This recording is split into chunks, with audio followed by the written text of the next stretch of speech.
Well, good morning, good afternoon, good evening, wherever you are at. We know we have followers out there all over the world. So we are here at midnight for our Midnight Madness. And in this episode, we're going to preview the Chiefs and Titans a little bit, maybe review the all the deals that went on during the trade deadline. And of course, we'll hit the chat Q&A here. Aaron, good to see you. You too. We're back for Saturday Night Live. Right. Well, I mean, technically it's Sunday, but yeah, I mean, the good thing about this one is we can talk for at least 2 hours and we're going to gain an hour back, right? So that'll be nice. Gooch should be with us here in a few moments, or that can turn into a half an hour or so. But anyway, I was texting with Ryan 2-3 weeks ago, and it finally dawned on me that we were doing it the same time as Saturday Night Live. Well, in my opinion, Saturday Night Live hasn't been funny in like 15 years. So I don't even remember the last time I caught one. Hit or miss. Hit or miss. And I'm sure the last couple times were on accident at that. So, man, I mean, it's just hard to be as good as some of those old timers were. No, right. I don't know. I guess can't say old timers because then you sound like you're talking about like the 70s or 80s, but like a chunk of that crew from like the 90s. Right. The crew from the 90s, especially. Even early 2000s, I guess. But yeah, I don't know. Last 10 years or so just don't seem as funny to me. I don't think it's because I'm getting old and grumpy. I think I have a pretty well developed sense of humor. Like there's a lot of things from a lot of different genres and eras or whatever. So I don't know. I don't know what you think, Aaron, but that's kind of my opinion. I'm not afraid of missing out Saturday Night Live. Talk some Chiefs football. I'm getting old and grumpy. Talk some life. You are a few years older than me, though.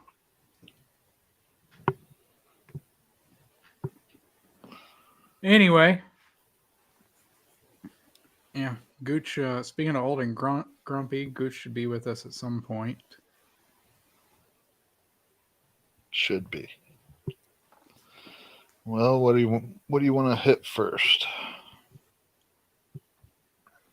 Well, we can go ahead and start talking Titans. We talked Titans a little bit on Big Chief Sean's show earlier tonight. Well, technically last night now.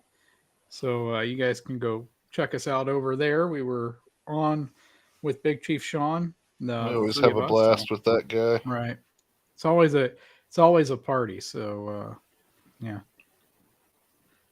Kind of gets me amped up because I get tired and then getting on and talking football with you guys kind of gets me going again. So, but yeah, we can talk Titans. I won't give score prediction. You can if you want to. Well, I said 31-17 on somebody else's show. I don't even remember who that was. It might have been Dan's. I think it was Dan's show. What is his show called now? I know he changed it. Dan Talks Football. Okay. He cracks me up too. I watched some Done and Done earlier. Awesome. On RGR.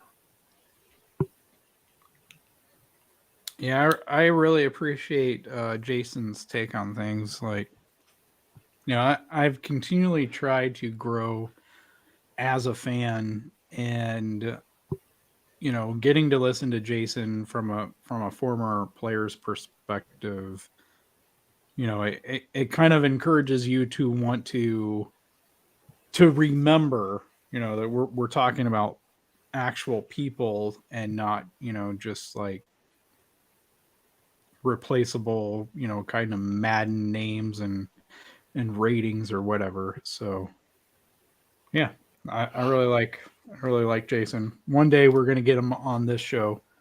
While I'm on here, Hey, hopefully. Well, he hasn't been on I'm not here. at work.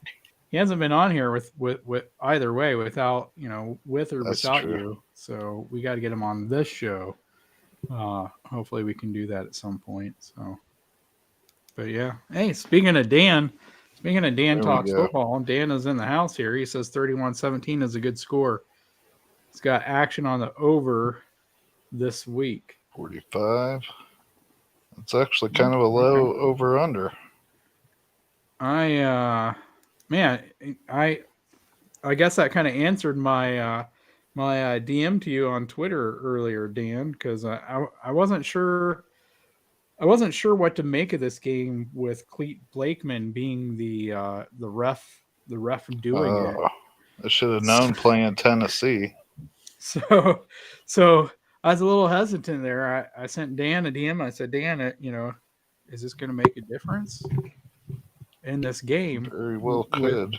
With I mean, it's set up right. I'm paranoid enough that it's like set up. Chiefs are coming off a bye.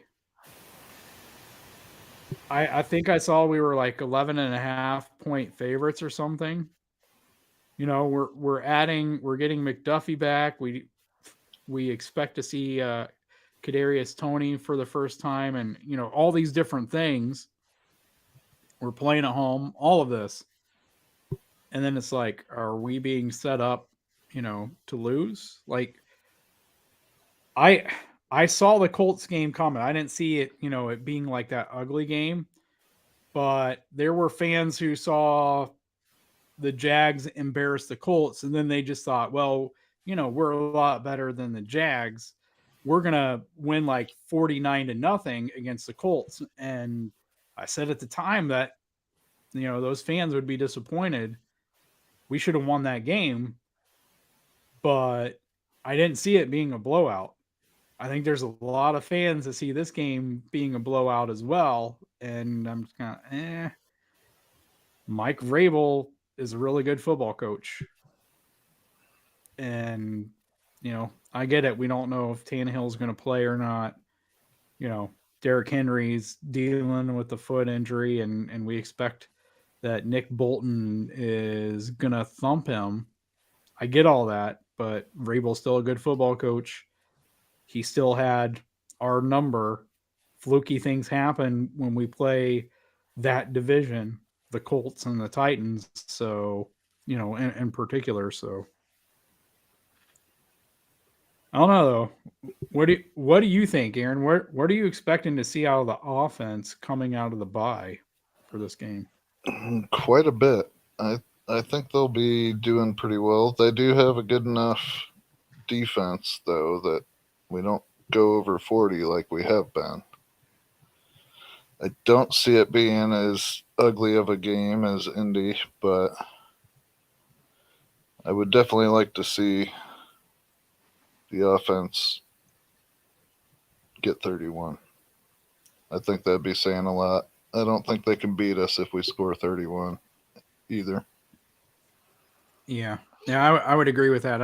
I think if we can get out to an early lead, 2-score lead, then Tennessee's game plan completely goes out the window, and it's way more in our favor to see that big blowout that other people are expecting, minus Sky Moore punt return and a muff or something like that. But yeah, I don't know. Scott says Kansas City by 16, and I like it.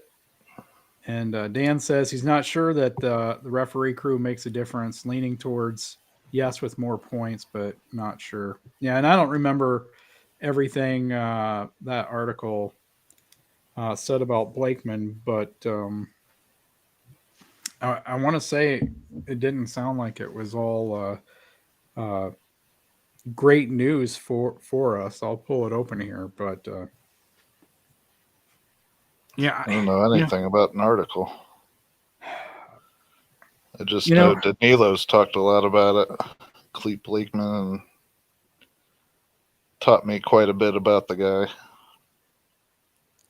Yeah, about Blakeman. Well, he was Yeah, him being the um, lead officiator on some of our worst games. yeah, our loss to the Raiders in 2020. That was Cleet Blakeman. The AFC Championship game against the Patriots. That was Cleet Blakeman. Um, the Chiefs Rams game in 2018, where had like a whole replacement crew. That was uh, Cleet Blakeman. That was the head of that He one. did it one of the Tennessee games. He did an Indy game. Yeah, we have a yeah. This is the big thing since 2010 when he was promoted from field judge. The Chiefs are 8-6 overall in games officiated by Blakeman. 8-6, just barely above 500 there. So I'm a little surprised we're above 500. his crew has thrown the third most flags this season with 115, and the uh, the guy who's Alex Kemp, who I've never even heard of before. Oh, Clay Martin. Clay Martin is second most. Oh no, they're both tied with 129. Alex Kemp and Clay Martin's crews are both tied with 129, and Martin's crew has actually officiated one more game than Blakeman. So, so 14 flags separate them, and he's done one more game than Blakeman. So, Hey, uh, Maui. yeah, let's see. The the penalties the crew calls the most frequently are false starts and offensive holding, which could be a problem for one Orlando Brown.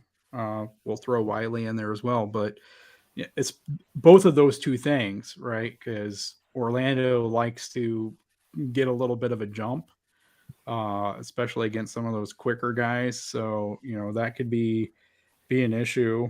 Um, and then defensive holding and defensive pass interference are also up there for his crew. So that could be an issue for our defense. So a couple of the reasons that I would be somewhat concerned, and I mean I don't bet, but a couple of reasons why I think you know maybe a reason for us to be somewhat concerned about Cleet Blakeman doing this game. But yeah, Dan says here, yeah, he's talking about betting on the over under. And guys, if you do bet Chiefs football, make sure that you go follow Dan's channel. Dan has a channel, Dan Bets Football as well. And you know, biggest tip is don't bet with your heart and don't bet with money that you actually need. Those two things. So for that reason, I don't think Dan actually bets much on the Chiefs as a Chiefs fan. But anyway, Dan says, not sure that the referee crew makes a difference. I'm leaning towards yes with more points, but I'm not sure. As a general rule of thumb, more pass interference penalties generates more points, but this crew seems to call more holding penalties, which leads towards a lower scoring game.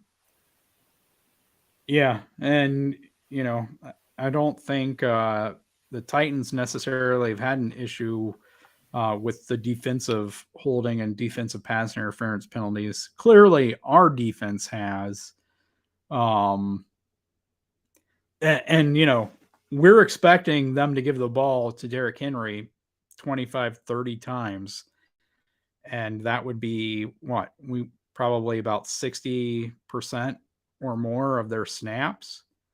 So there wouldn't be as many opportunities for those defensive pass interference or defensive holding calls to be called on the Chiefs, but both teams could definitely have the offensive, holding and false starts called on them. Hey Maui, good to see you. Maui's happy, made it to live. Maui, let us know what time it is there, and I believe let it's us know. 4 a.m. Let us know if you guys do Or daylight savings time there. I know No, everybody's different. he's 8 p.m. I think. 8 p.m. tomorrow, or I guess today. Last night.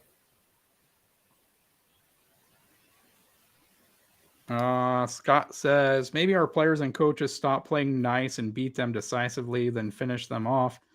The referees won't be as much of a factor. It would be nice if they did that, and certainly Jeffrey Simmons gave them that bulletin board material that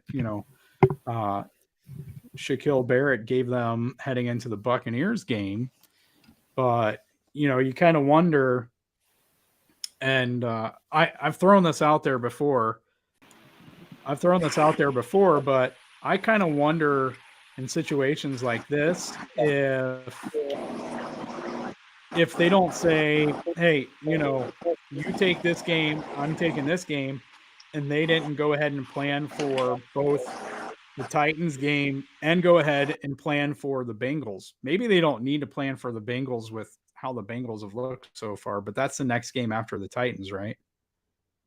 I think it is. Is it? What's the question?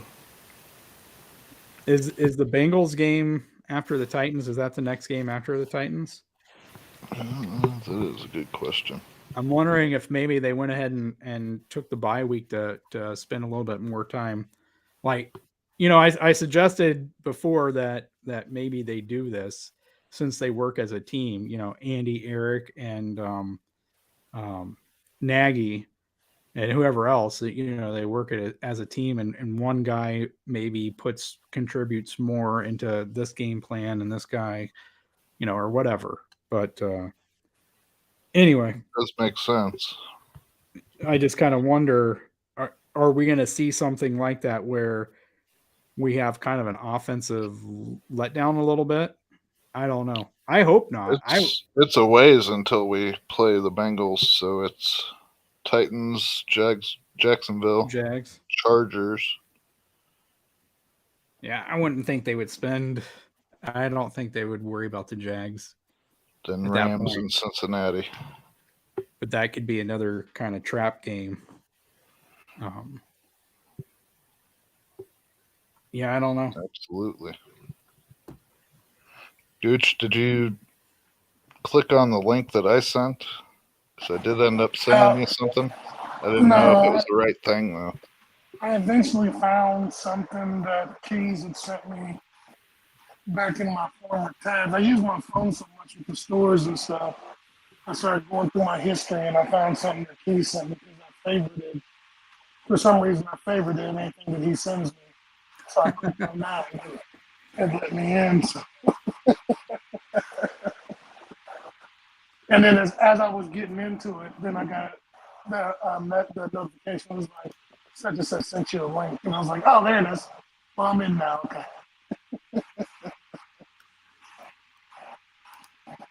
Well, hello, boys, again.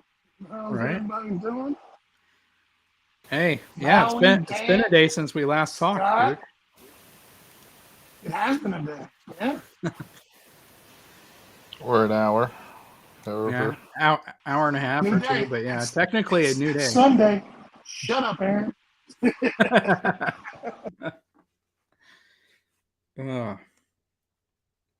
And there's no echo, no, not the big ChefShawn. He just had to turn his stuff up too loud.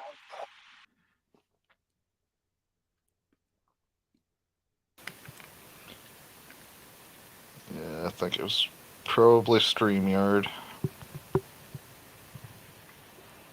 Yeah, I don't get StreamYard. Dan says a lot of people look at Tennessee winning 5 straight, and the defense during the win streak has been really good. However, the opponents are Colts twice, Raiders, Commanders, and Texans. Exactly. To counter that, big fella, Dan, I'm going to say the Chiefs have the number 3 ranked rushing defense, but we've been ahead in most of those games, so the teams have had to pass and not run the ball. So I wouldn't knock their 5 wins because any given Sunday, but I also, like on the flip side of that, we've got the number 3 ranked rushing defense, and everybody knows the one thing you can do on this is run right now. Yeah, I could see that. But I think the teams that, and this isn't necessarily a full on counter argument, but I think the teams that we struggled the most against to stop the run have been the teams that are the most balanced, to where Spags kind of had to pick his poison. And I'd say for the most part, we took the pass away, even if it was bend but don't break, in those games, and that was more of a strategic decision. And I could be wrong on that. And I could be giving Spags too much credit, though I'm not sure that many people would ever accuse me of giving Spags the benefit of the doubt. That's just kind of what I think, though, and I'm probably wrong. We definitely have better talent in the secondary. But on the flip side of my own argument, Dan, and I'm willing to even give another side, because that's what we do here. We're objective. Tennessee did struggle with the Texans, and they only beat them 17-10. To be fair to that point, though, the Texans nearly ended Philly's undefeated streak. Like, it really came down to two of the stupidest interceptions I've ever seen by Davis Mills. And I mean, we're not even talking about a tip your cap to the defense type of thing. We're talking about what the hell happened, what were you thinking on that throw type of thing, especially that second one, to where it's like, if he doesn't throw the first one, Philly's not even up by as much as they were, and you're talking about a 7-point game. The second one was right there, by the end zone. You're talking about having the game tied and it being close with 2 or 3 minutes to go. And so, there's a flip side there to where the Texans played really, really well against the Eagles. So, I mean, are the Texans one of those teams where they don't have a great record, but, they've still played teams tough and been in it for, 3.5 quarters, 3 quarters, whatever. I mean, once you get to the fourth quarter, that's where, as Gooch would say, the men are separated from the boys. And, that head coach and quarterback combo, that gap starts to widen a bit there between the better head coaches and the better quarterbacks. But yeah, I mean, I don't want to disrespect the Texans at all there. Yeah, no, that's the one thing I love about this game is there's parity across the whole league. You know what I mean? Like, there's talent everywhere. But exactly, fourth quarter, Davis Mills has never been really in that situation. They've either been winning and he just didn't have to make mistakes, or he's been behind and he's had to chuck it. It's never been tight. And fourth quarter is winning time. It's, you know what I'm saying? It's the guys who've been there, the men from the boys, and I remember that game thinking, man, you guys could have had this. And the end score doesn't dictate really how close that game actually was. But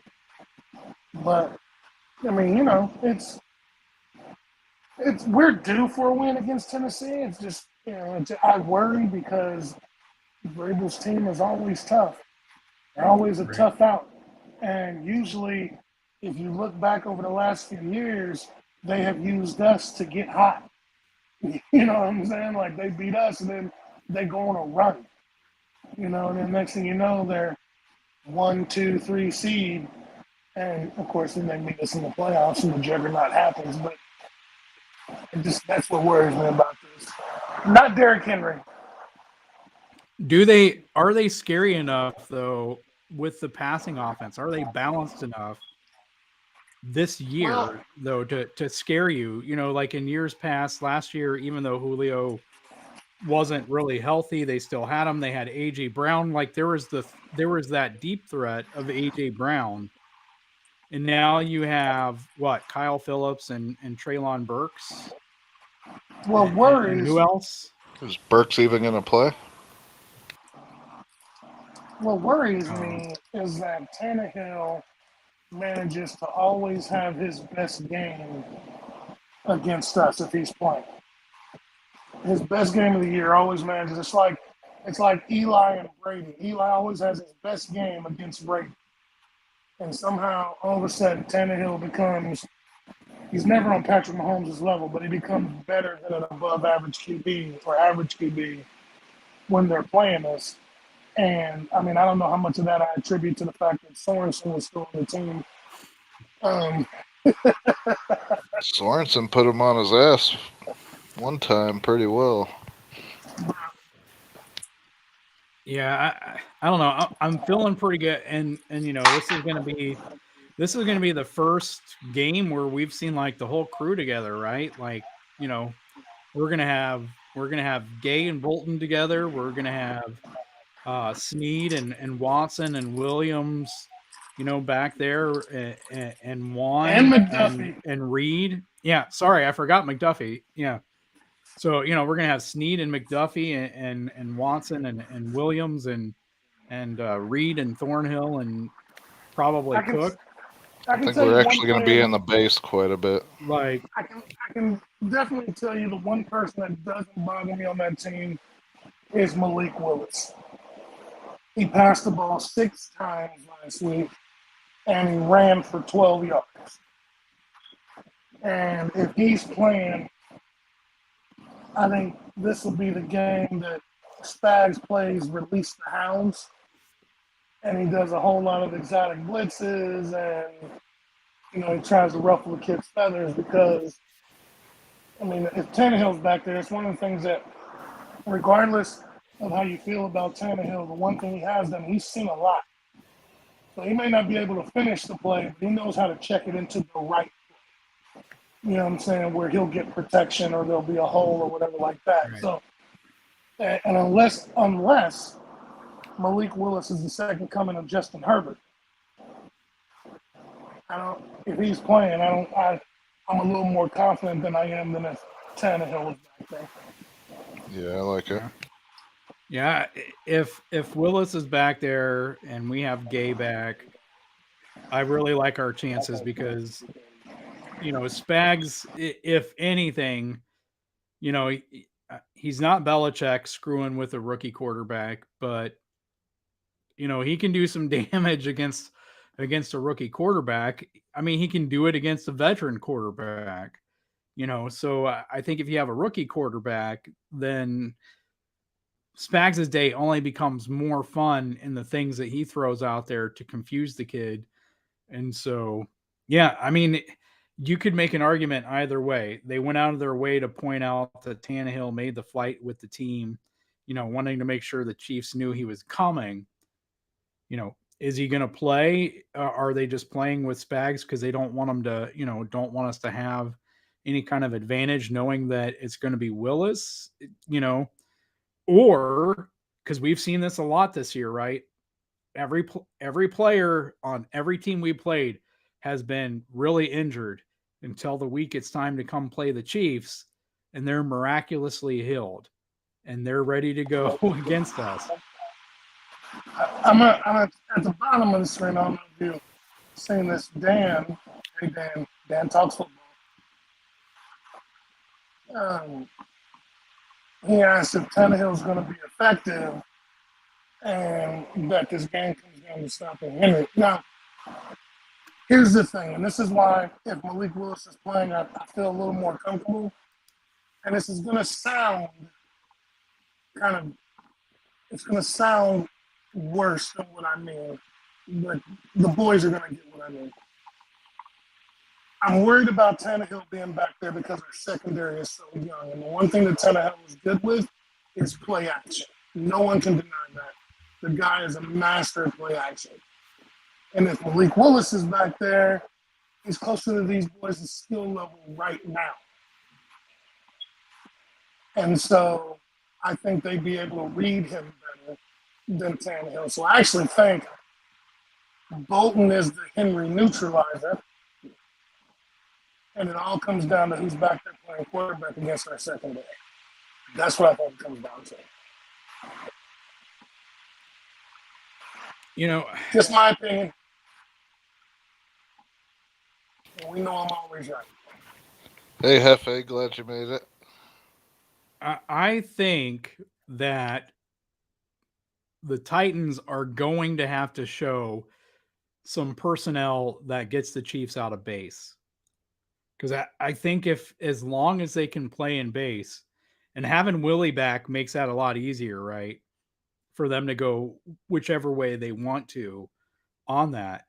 And when Willie was out, they were, I guess technically they were having Carlos Dunlap when they were in like a 3-3-5. And even in 4-3, there were times where they were doing things where whether it was Harris or whoever, when they were in a 4-3, right before the snap, they'd bring them down and they were essentially in a 5-2. And, as Aaron said when we were on Big Chief Sean's show earlier, um, this seems like a good game to have Danny Shelton there, in his 350, 400-pound frame, taking up two gaps, just in body girth. I think anytime the key is slowing Derrick Henry down to where he's not going, full speed ahead by the time he gets to the line of scrimmage. And the way to do that is to clog those gaps. You make him stutter, and you've got him. And as someone posted on Twitter, he's got these little chicken legs. So, key number 2 is to tackle him low, not high. And what Keas means is not at the knees. We don't want him injured. We just want him stopped. Right, below the knees, because well, I mean, they could take it that way as well because he didn't have a really good foot. So I don't think it's going to take a whole lot, to re-injure that foot. And just a couple Bolton tackles. And this year of all years, he's getting close to that. If he hasn't surpassed it, that the number of carries or whatever where running backs typically start to break down. I think he'll be a little bit different, but still. The thing is and it's funny because he hit it 2 years in a row. It's 300 plus touches this season. Like Larry Johnson had over 300, and he wasn't the same after that one great year he had. No running back after they touch 300 touches really is the same, and Henry's done it twice. You know what I'm saying? Larry got paid though. Right, but there's also like there's like a career number, and is there? I didn't know that. Yeah, and he wasn't there yet. Be shocked there was something I didn't know. Yeah, just Yeah, there's I don't remember what it is anymore. It's like 15. Is it 1,500, 1,800, 2,000, something like that? Career touches is where running backs really start to go down.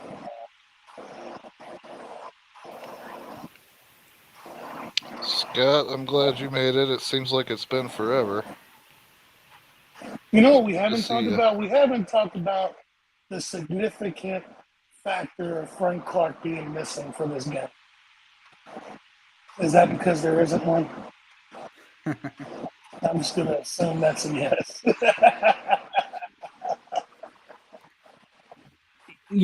This game could be one where we either... Please don't shoot me, Frank. We either appreciate him or, we just kind of have confirmation bias in this game. I will say I've that... actually been... What? Where? Okay. Did Aaron freeze? Hey, I thought you freeze. No, it's you freezing, brother, not us. Yeah. Tell Liz. That's why I started talking. Tell Liz to stop walking through the house shaking the fucking Wi-Fi around it. She's been asleep probably since she talked to you. Oh, Keas, somebody thinks you forgot about them. So before Keas gets on you, I'm just gonna go ahead and put out there that Carlos Dunlap says he feels rested and is ready for the stretch run. So hopefully that works. And maybe this is the game without Clark that Karlaftis gets in there, because now he'll be playing significant snaps without being in a rotation. Right. Well, I mean, or if and they probably won't, but if this were a game where they actually activated Danny Shelton, right? You can have him in the middle, and they've been using Chris Jones on the edge at times. This could be one of those games where you actually do it. Have I'm just saying, Danny Shelton can take both A gaps, without even having to block a guy because you got to run around him and that can slow a guy down. So, um, that could be, but let's see what else does Dan say here? This team plays good defense against bad offenses, but expecting Kansas City to score often. Yeah, I mean they really could. I think we have to see it against a Mike Vrabel coached defense before I'm willing to buy it, or rather willing to put hope in that, to be more honest, because I'd love it to happen. And it's not that I don't think it could. I just don't have as much hope on some things as others do. Scott says Colts beat us for 40, or Raiders put up 29 and almost got us 2. Yeah, I'm sure that was in response to something we said there, but yeah, I mean, that's part of it any given Sunday. So, you never know what's going to happen on a given Sunday. That's why they play the game, why there's a cliche there, all that stuff.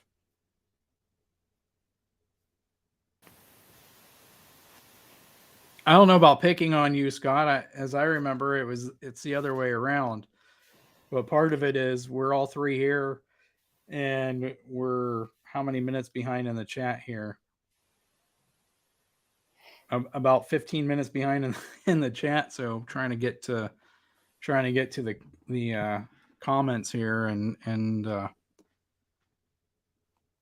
trying to see how many we can get through before Gooch falls asleep on us. In other words, Scott, what he's saying is let us catch up and he'll be right back to thinking about it. No, again, it's the other way around. He came up with like 25 nicknames for me. I did too, and you hate nicknames. Will Bolton and Gay step up and sufficiently defend Kansas City's manhood, or will Clark being out prove more painful than we think versus Henry? I mean, we kind of touched on the Frank Clark part of that. I don't see any reason why against the run. I don't see any reason why Bolton and Gay wouldn't step up, although Gay has been dealing with an injury this last week, so I think we'll see more of Chanel this week as well. Yeah, you think as a blitzing or part of the base defense thumping? Yeah, we could see him step up with Bolton. I mean, I would tend to think that they would keep Harris out there just because of how he did, when Gay was gone. I think Gay and Bolton and Harris gives them a pretty good trio. But yeah, if there was a way that they could figure out to get Chanel in there and hopefully the rookies all come out looking way better, from the bye week, because that would be awesome. But yeah, if they can figure out, and Aaron, was it you or Gooch? One of you guys brought up a point. I think it was you, Aaron. We're probably, because we're going to be in base more, we're probably not going to need as many defensive backs in this game. So this could be a game where we see a lot of Bryan Cook or Justin Reed in the box, kind of as a fourth linebacker, as Spags like to do at times. And if you do that, you're basically in a 5-3. If they do some of the things they were doing, if Harris is your third linebacker, or even if they do bring in Chanel, but if they bring in Harris and then you start doing what you did in like the Colts game and some of these other games, and you basically have a 5-2, but you bring Reed or Cook up into the box while they're basically playing as a third linebacker. So you're basically playing as a 5-3, and then 5-3-3, and then you're daring Tannehill or Willis to beat those three guys. And I like my chances. Those three guys Absolutely. are probably Snead, Thornhill, and either Cook or McDuffie. Reed, or McDuffie. Depending on, I mean, there's so many combinations they can do it, right? If those are the guys, Snead's probably out there for sure. Maybe they ease McDuffie in, coming back his first game in action. And then, if Cook's up, then Reed is back there. If Reed's up there, then Cook's back there. They could be easing Cook back in as well. So a lot of different ways they could do it, but it's possible to where there's 4 defensive backs and one of them's basically in the box, and you're daring the Titans to bring 3 or 4 receivers out there. If I'm the Chiefs, if I'm Spags, I'm daring them, show me 10 personnel. I dare you to show me 10 personnel or 11 personnel, to where it makes my job easier to stop the run. But we'll see. And that's kind of the hard part, is waiting another, man, we gotta wait 16 hours. I'm trying to do the math in my head. No, way more than that. Too late for that. 20. We got to add an hour in there as well. So, Ooh. So we're at 19. Wait, is it daylight savings? Yeah. Yes. Forward or back? We get an hour. Extra hour of sleep. I don't get shit because I'm hardly ever asleep. But I know that's right. Doing classes on top of everything. Right. Yeah, I imagine sleeping on that on the toilet naked is not very comfortable, Gooch. it is It's not not, especially comfortable. with cold water, especially with hot water running in the shower, because eventually I have to get in there. I thought you told everybody how to do it comfortably. I have to eat food. How to eat food comfortable. Well, I guess you could rest your head on it too. I got a big head though, so I don't think it actually fits on there perfect. And that head grows every week. Dan, if you're Those still in the are facts, brother. Those are facts. Just like Liz's. Dan, if you're still in the chat, we're still trying to figure out why you took 4 showers. Anyway, we did have a theory. I'm calling it for 4 minutes. We did have a theory that I posited on Big Chief Sean's show, that because you were in Vegas, you watched you watched the game and chilled with a paid female friend who looked like Katy Perry. That's my running theory, but we need you to let us know, as long as it's PG there. Maui says it comes down to Gooch's boy Orlando keeping Mahomes' jersey clean. My theory is it's minutes, though. So he hates showering so much that each minute is its own shower. Who's right, Dan?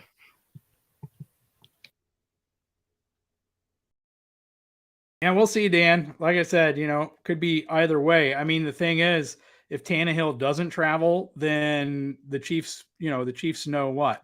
I think it came out Thursday. Was it Thursday or Friday? That Tannehill traveled with the team. And I think, you give the Chiefs an advantage, whatever that advantage is, if he doesn't travel and some stupid reporter, hurts their own team because they can't help themselves, they're going to spit it out there that Tannehill doesn't travel with the team. And all of a sudden the Chiefs know we're game planning for Malik Willis instead.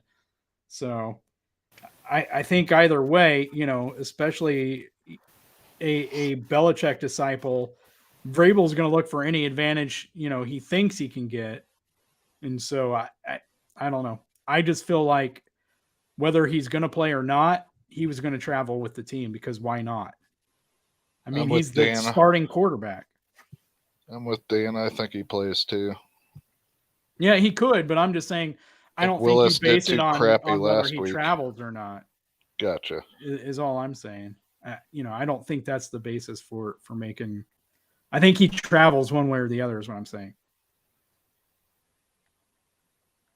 Gotcha.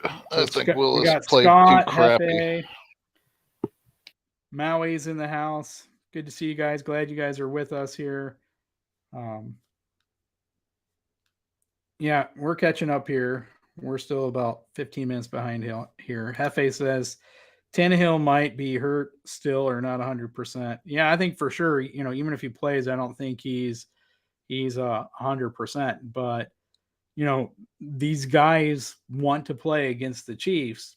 So, some of these games are so big that for some of these teams, you really can't risk not having your best players out there. And it's a question of, is the gap between Tannehill, even at like 60 or 70% healthy, big enough to, when you compare it to Malik Willis at 100% to where you're still better off starting Tannehill. I would doubt we have to worry about him running though. If he That's hurt. that's not the question, Keas. Go on. The question is the gap between Mahomes and Tannehill smaller than the gap between Malik Willis and Mahomes? That's the answer. That is a good question. Because the teams, and you said it, and I'm just really just piggybacking off of what you said, Keas. Quarterback, coach, kicker. You know what I'm saying? Or running back, coach, kicker in the terms of Tennessee. But if you're playing it against each other, the guys running the show are the quarterback. So which gap is smaller and gives you a better chance to go head-to-head with Mahomes, Tannehill or Malik Willis? And the answer is going to be Tannehill. 60% or not is still a closer gap to Mahomes than Malik Willis at 100%. Yeah. In my opinion,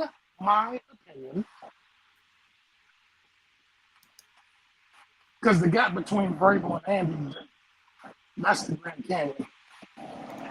When Andy's on his game. Now, Dan, Go ahead. Go ahead. Me either, Dan. And I would have loved to have seen that Bills game with Willie Gay out there. But miraculously, he couldn't come back till after the Bills game. It's funny how that thing works.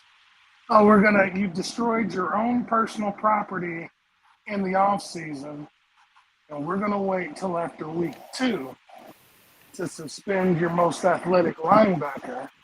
All right. Just so happens to coincide with the fact that he won't get to play against the guy that we've already ordained the MVP for the season. And then Clark, after going on a tear, is out for this game. All right. Well, it could be possible that fans of other teams look at those and say, hey, it's not fair. They should have been without those two guys at the same time, for at least 2 games. And hey, I'll give you that. And I think Chiefs fans agree with that. If you were going to suspend them, they should have been out the first 2 games of the season together, because these situations were settled so far ahead of time that there's no excuse for the NFL to be suspending people for things that have been settled since July. But anyway, Dan, we know that whatever happens in Vegas stays in Vegas. So not sure if you're giving us the truth there or not, but it's kind of like asking a woman her age. So they're called escort. They're called this escorts. Hat didn't. I bought the hat to bring it home. Actually, Liz got the hat, but I'm a hat person. This is the hotel we stayed at. The D is for Detroit, before anybody gets out of hand. Whatever you say, Aaron.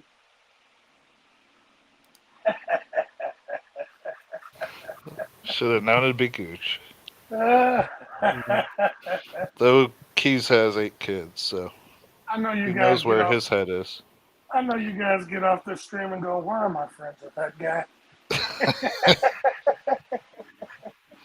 No, I laugh every time. No, I've never asked that. Sometimes I wonder the exact opposite. I'll get off and be like, man, why are they friends with me?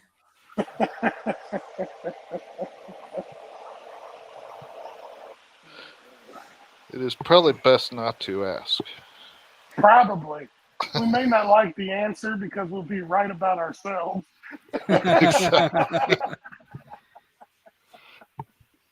We always feel like fakes, right? I shouldn't have the success I do or whatnot. Imposter guys- syndrome or you whatever guys it's are great. called. Showers Hey. equal good luck. Oh, Yeah, sort of shaving his head and his face. I wasn't trying to step on your toes, bud. I just started reading. I hate words sometimes. They make me read. Well, we actually made it through the love chat that. there. Aaron, you're kind of sounding like Kyler Murray there. Why? What did he say? Oh, I'm just going back to the. You hate words, and he doesn't like to study. I'm just going back to Gotcha. the whole contract drama. We don't even know what's true or not, but if Is it's Dan good still for a here? laugh. Hey, Dan. No, I'm not. I am never. No, I do. That's a lie. I do portray to be the smartest guy in the room, but really, when it comes to gambling, I don't know crap. Would you lay 11.5 on the Chiefs? Because that just seems like a lot. Absolutely is a ton. Yeah, I mean, so everybody knows Andy Reid's record after a bye. Is it a matter of that and it being at home and then coming off of the Chiefs beating the 49ers like they did? Is that the rationale there? Like, if you take the Bills and then the 49ers, 1 week losing by 4 and then, completely destroying the 49ers, you take those two together, it's not hard to, put the Chiefs as a top 3 team. But do all those factors explain why they're 11 and a half 12 point favorites in this game? I guess is the big thing. I'm guessing Bolton has something to do with it as well. How we owned him last time, even though we still lost. Yeah, but I mean, does everybody else really outside of Kansas City really know that? Have people been talking about that? That's a good point. I don't know that people outside of Kansas City, especially like the national guys, I don't think they've caught on how Bolton has destroyed, a lot of the best running backs in the NFL that he's faced so far. That is a very good point. So we kind of talked about the Chiefs' pettiness over on Sean's show, and we talked about, Jeffrey Simmons making his comments about the Chiefs' offensive line. One of the things we didn't really talk about, though, is Jeffrey Simmons is the one who had that ugly, ugly hit that knocked Mahomes out of that game. Gooch, I know you're big on Petty Pat. So do you think that, between Simmons saying those things and Mahomes remembering that ugly hit and how, there wasn't even, there was no quarterback protection on that, right? Which is kind of dumb. We can get onto the whole, roughing the passer thing. Like, if it's to protect the quarterback and we're so concerned about concussions, what about all these other types of plays, like the one that, Simmons basically he basically full on kneed Mahomes in the head, all these different types of plays that can lead to concussion type of scenarios. But Do you think that Pat has remembered that hit and that he's using this as extra motivation, that the offensive line is really using all of it as motivation? Now, that's a good question, and I was big on before the season, Betty Patrick's season coming up, and all of that. And one thing, I was watching another podcast, New Heights. Shout out to the New Heights podcast with What's Jason that? and Travis. It's a podcast with Jason and Travis. Kelce. Were you being? He's being sarcastic. And Travis Bro, said, it's 1 a.m. Travis made a comment that says Mahomes is a great note taker, not just in the film room, but he remembers everything. And I think that drives him. And I think what Jeffrey Simmons said is going to push him. But I also think, I know they asked Orlando Brown, but I don't see him as petty as probably Trey Smith, Creed, and Tooney would be. Because you're basically, like, they're competitive guys. Everybody's going to talk crap. It's the nature of the game. But in essence, you were questioning those guys' manhood and their ability to do what they're paid millions of dollars to do, which is protect 1-5. I think it's going to be Shaq Barrett all over again. That's what I personally think. I think that Mahomes takes notes. I think because offensive linemen usually don't give me. If you look at the Chiefs had their best offensive line game against the Bucks after all that trash talk by Shaq Barrett. And I think those guys, they're I don't know which broadcaster said it was a long time ago. It was probably Madden. An offensive line is good when you don't hear their names as much. You know what I'm saying? And then so when you're calling out a specific offensive line and getting their name, whether it's said or not, in the paper, that becomes a problem. And those guys know that. And I think for that defensive line, it's going to be a hard day. I like what you think. Yeah, and from what I saw, I didn't listen to the clip, but from what I saw, he specifically called out Joe Tooney and Trey Smith. So Tooney? You know where you're headed, right? It's not like you're lined up against Orlando. You're calling out the two. These guys aren't the weakness on the offensive line. So it's not even. It didn't even sound like, from what I read, he called out the whole offensive line. Like, he was specifically mentioning Tooney and Trey Smith. And if you want to throw Creed in there, you can do that. Well, Creed is gonna protect his brothers. And so, guarantee that's how that guy is. Well, I don't get it. Maybe it's Tooney because he's the oldest guy on the line.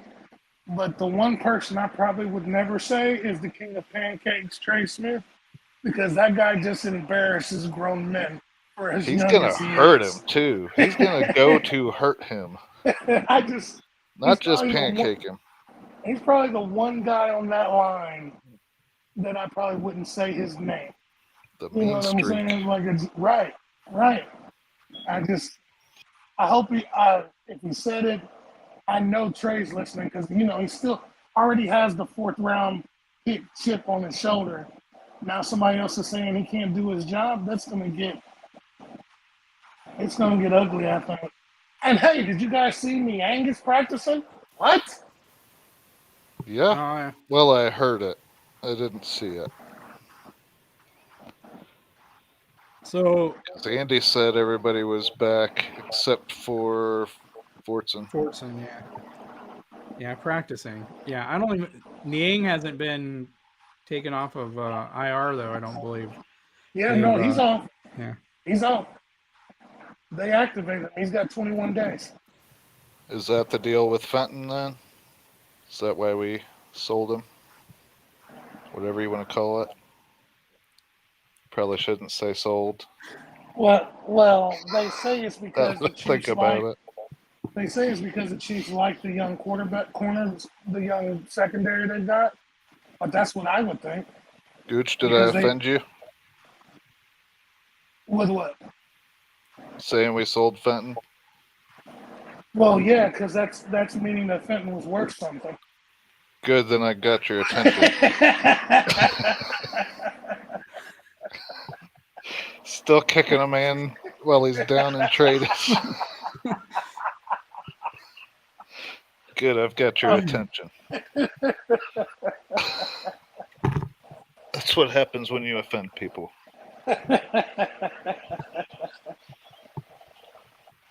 You know, I think it's just a situation where it was probably best for everybody. You know, McDuffie's coming back. Clearly, you know, without even having seen Watson and Williams, I'm sure Fenton saw the writing on the wall that at best he was the third best corner on this team. You know, seeing Snead and McDuffie, then But you you don't see want to keep him around for depth? I think it's best though, because you're going to use him as your fifth corner. You know, he's going to be a free agent. He doesn't want to be a number 5 corner. He wants to be putting out the best tape he can get so that he can get a good contract next year. So I think it's the Chiefs recognizing, you know, what he's meant and everything in the past, recognizing they can save some money and they can possibly get a draft pick, you know, instead of having to cut him, and give him the best opportunity. He's going to go somewhere where he I'm not going to say he's going to start, but he's going to get a lot more playing time to put a lot more, you know, on film to give himself the best shot next year to make the most money, you know, possible. So to me, I see it as both shrewd by Brett Veach, but also being very, very much a representative of the class that, you know, the Hunt family and the front office has towards players for the most part. Now, someone can throw in and say, well, yeah, but they wouldn't cut Rojo. Well, yeah, but you know, to me, I think it was a win for everybody. Proved my point. I wouldn't cut Rojo either. Didn't even have to say anything. I wouldn't cut Rojo either, simply because you're going to need him. I think they see the writing on the wall with CEH. I think he's gone after this year. Pacheco's still young. McKinnon hasn't looked as elite speed-wise as he did last year, aside from that 30-yard run where he had Tooney and Creed in front blocking for him, which is a lot of meat running downhill. And you're going to need him in the wintertime. Like the one thing that none of those backs possess outside of Pacheco is the one thing they're going to need if they go to Buffalo, if they stay in Kansas City, is somebody that's going to be able to run into those cold bodies over and over and over again with a lot of power. Because let's face it, like the road to the AFC Championship game, I mean, if you think about some of the best teams in the AFC, and you just throw it out there, Buffalo, KC, Baltimore, you know, there would be Cleveland if they were better, but I mean, those teams, everything's cold and everything's in an open stadium. You know, there's not going to be 70 degrees and dry. It's going to be 20 degrees and wet. Right. And I would hold on to Rojo too. And then when it gets cold and it gets brutal, all right, big fella, wear him down. How are his hands? Did he fumble a lot? He didn't fumble a lot, but they didn't use him as a pass catcher in Tampa as much. You know, so I think they don't trust his hands as much as they trust Pacheco's. Yeah, and you know, I I would go out and say they're not good. If they were good, and say what you want about Tom Brady, but if he believes in a running back's hands, that guy is going to be out there on passing downs because Brady's going to make sure he's out there. Brady's going to get his way on that. So, I think it kind of tells you a lot about who Rojo is based on how Tampa Bay used him last year. He didn't do too well last year, but I think it's interesting that we had CH get like 200 yards on the ground against Buffalo, and we haven't done that again. So I could see doing something like that with Rojo, having him fresh from being on the bench all year, not even on the bench. Yeah. Well, I wonder though, because I guess it depends on the running back, right? Some running backs, like Derrick Henry, for example, he needs more carries, and the more carries he gets throughout the season, the more looser he looks, and the better he runs. So, I mean, there's that side to it, but yeah, And I don't know how much truth there is to that. I think it's just guys get tired towards the end of a game, and when they're having to tackle this guy 25 times before this, you're bound to look better when you have more opportunities as well. right. So I don't know. I know everybody says that, but that's my theory. So the Titans supposedly have the 32nd ranked offense in the NFL. I know I didn't that know it was that bad. what I saw on a tweet this week was 32nd ranked offense because it was part of Tannehill talking about that offense. But I think they're probably starting to come along a bit more. But still, I mean, that is what it is. But going into this game, Mahomes needs 105 yards and 3 touchdowns. 105 yards to pass Matt Stafford for most passing yards in his first 100 or first 75 games. Stafford has 21,254 passing yards through his first 75 games. So Mahomes needs 105 to pass him. I would think that's pretty much a gimme. And he needs 3 to pass Dan Marino for most touchdown passes through first 75 games. Do you guys think he'll get that one? I think the first one's a give me. But do you guys think he gets gets those 3 touchdowns to I tell you passing what, touchdowns? I'll be starting Mahomes on my fantasy team. Tell me if I should start CEH though. Yes, I think he gets both. See, because you brought up fantasy, let me tell you my dilemma. I'm going to say no, Aaron. Go ahead, Gush. I think he gets the 105. I think he gets the 3. And then you're like, I'm going to start Mahomes on my fantasy. But see, I have Josh Allen also. And he plays the Jets. And the Jets are down Quinnen Williams. I think Sauce Gardner's hurt. I think they've got another corner that's hurt. And I'm like, Sauce definitely makes a difference. I don't know who their other corner is, but they've got one of the best defensive coaches. Yeah. Yeah. There's so many weapons though. But then you got Zach Wilson playing. So then I'm like, I know he's going to give the ball back to Buffalo, which just means more opportunities for Josh to chew him up. And I'm like, but you know what? I can't start Josh Allen over Mahomes. I couldn't live with myself. The only time Josh Allen has started for my fantasy is when Mahomes was on a bye. I don't know, man.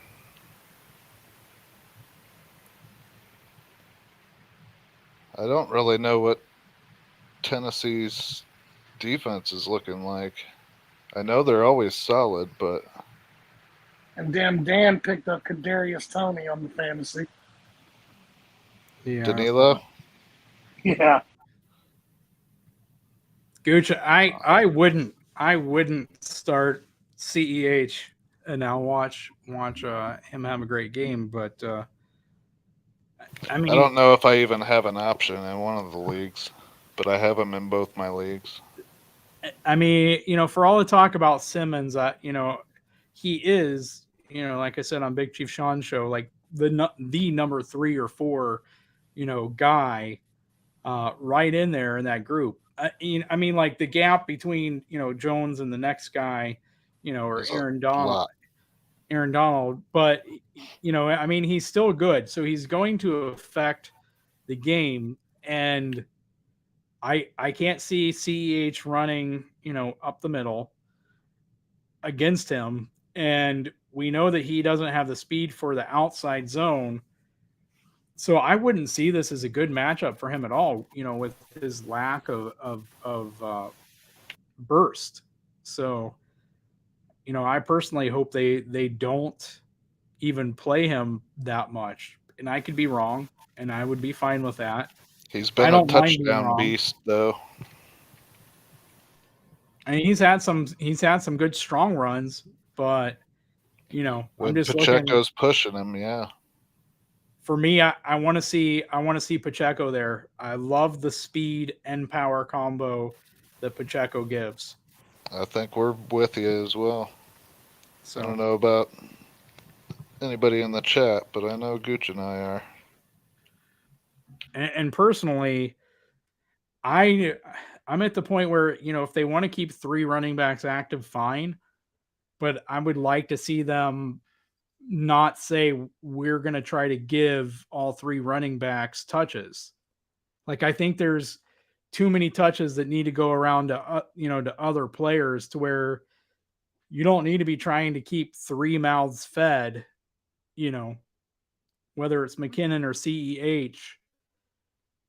Let them be active in case a running back gets hurt and you need them in a game. I'm good with giving McKinnon a break. Yeah, give these guys a break because you do have Sky Moore and there's ways to get him more touches. You do have, Hardman being able to do, things in the backfield, and then you add Tony. So, to me, I mean, that's kind of where I'm at. Go ahead, keep 3 active. I understand, you don't want to have just 2 active and then have, one of them get hurt. I bet Juju is a beast out of the backfield, honestly. If we tried it like Cordero Patterson. Of course, we both wanted to grab him, so. So Dan, he got that in our RGR football league, and part of the reason he got that is because he drafted Mahomes number 1 overall, and then he took Allen. What round, Gooch? 3rd? I think it was 2nd. It wasn't. It was 2nd. So there you go, Dan. That's when I took Kelsey. He took him in the first. He took them number 1 overall, and then what would second? What would that have been, like 20th? Sounds about right. Yeah. Overall, there's 10 in that league. That's the reason why, Dan. Last year I got Jalen Hurts with like the 110th pick, and so I was hoping he would fall to the 80 or 90th pick. It did not happen. It did not happen. No.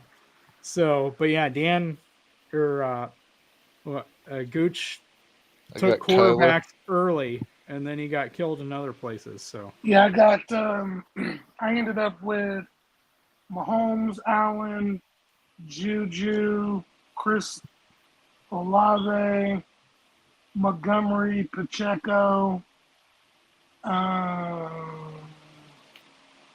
The tight end from Minnesota. Oh, no, Gesicki. You had like 10 Chiefs on your roster. Yeah. Scott, you got Butker, the Chiefs defense. Butker, the Chiefs defense. I got Adam Thielen. I had Kelsey and CEH. Yeah, I was happy with my team on paper. Yeah, Aaron took Travis a pick or 2 right before I was getting ready to take him. on paper, I Second should have been round. perfectly fine with Oh. Gooch's strategy, because I had I got Lamar, I got Jonathan Taylor, I got Alvin Kamara, and I got Mark Andrews, but injuries are screwing me over. And I got the greatest kicker in NFL history. Kareem Hunt, if nobody here knew that yet.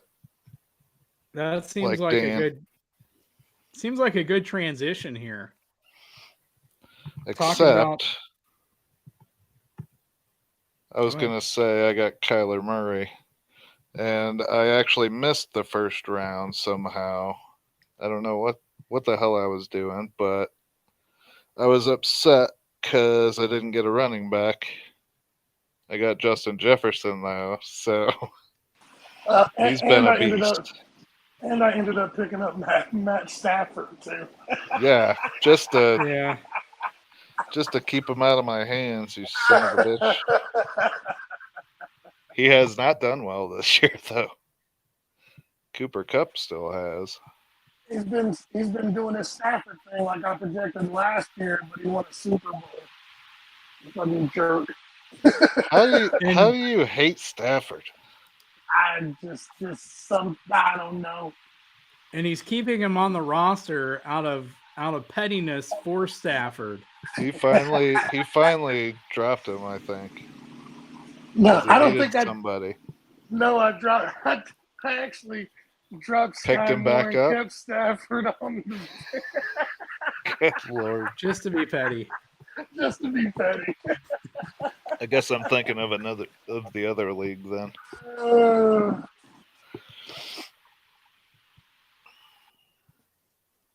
Oh man.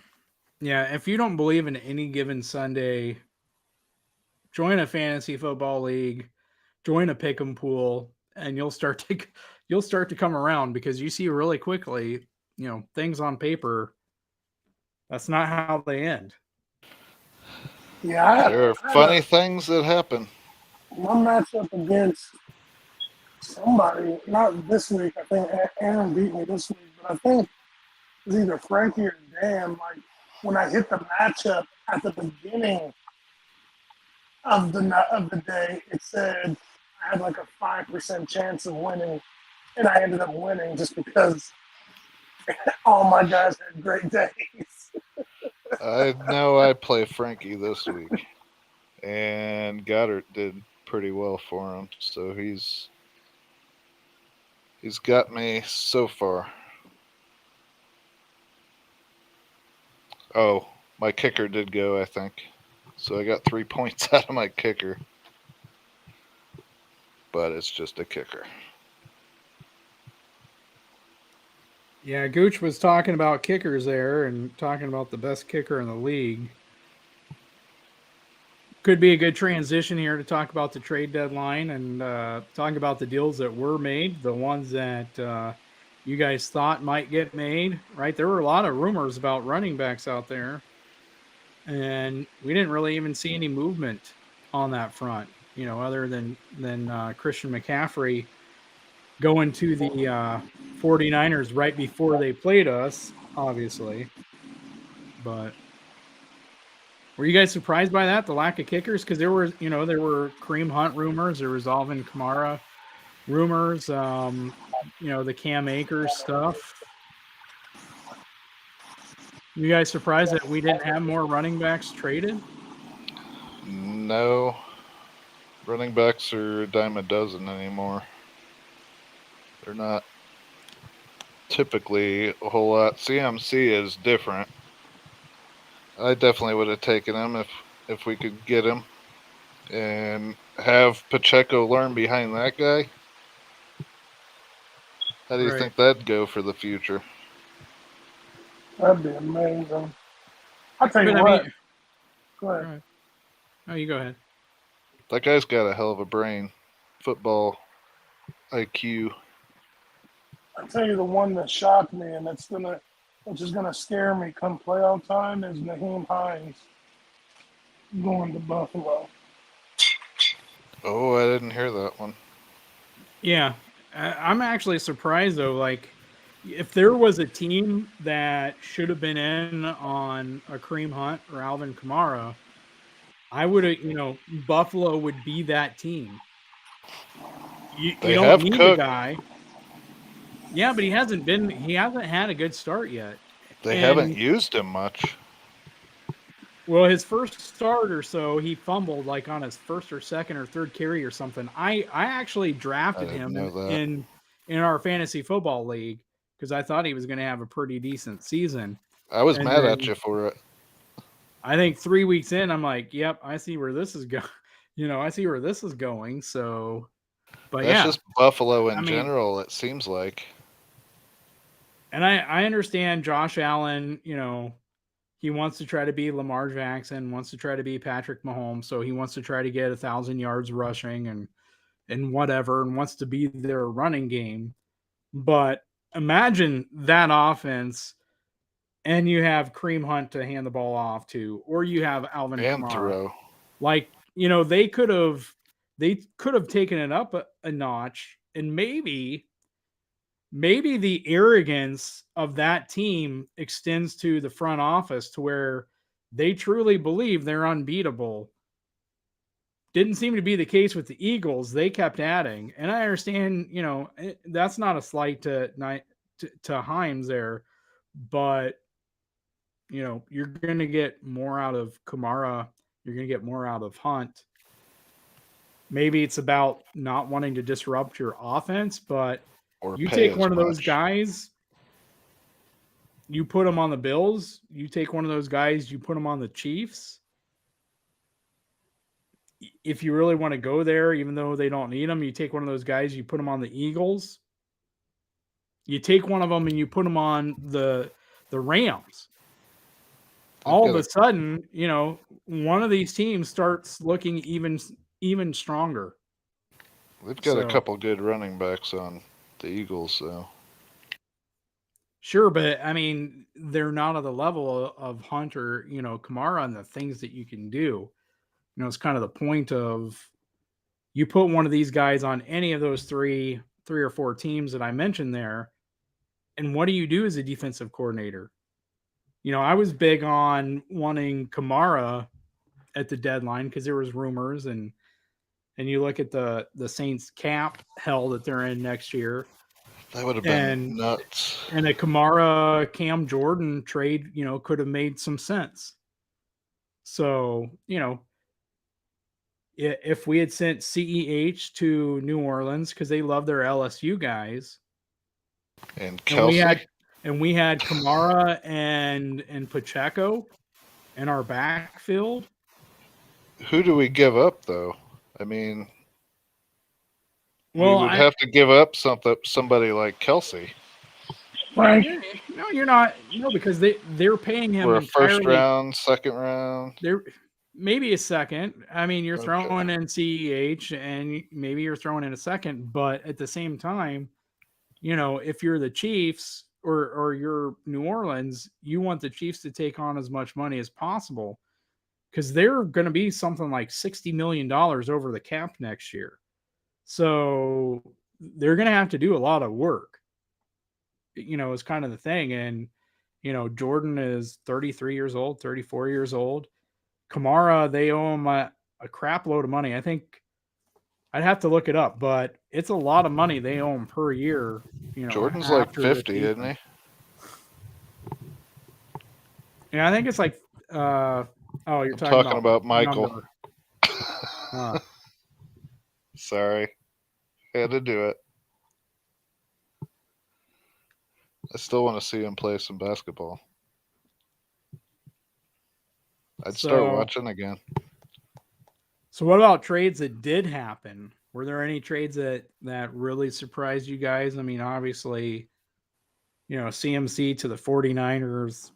It'll be interesting to see how Kyle Shanahan uses him. But, I mean, he seems like a dangerous toy in that offense.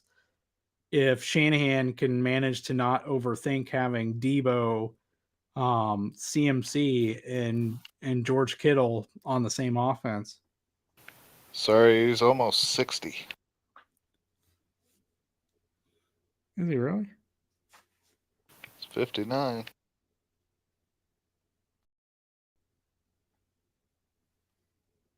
That makes sense. He played till what? Close to 40 or so? One of his comebacks, yeah. Yeah, that last year or so that he shouldn't have been playing. As a player coach. His net worth is $1.7 billion. I would have thought it'd be more than that, honestly. Think about just on Jordan's alone. I mean, that's got to be most of it because, not playing basketball He's now got his hands in all kinds of stuff, though. Not playing basketball now for 20. I mean, imagine being Michael Jordan now instead of back then. You know what I mean? Well, I remember my parents going to his restaurant when it first came out, and they could barely get in.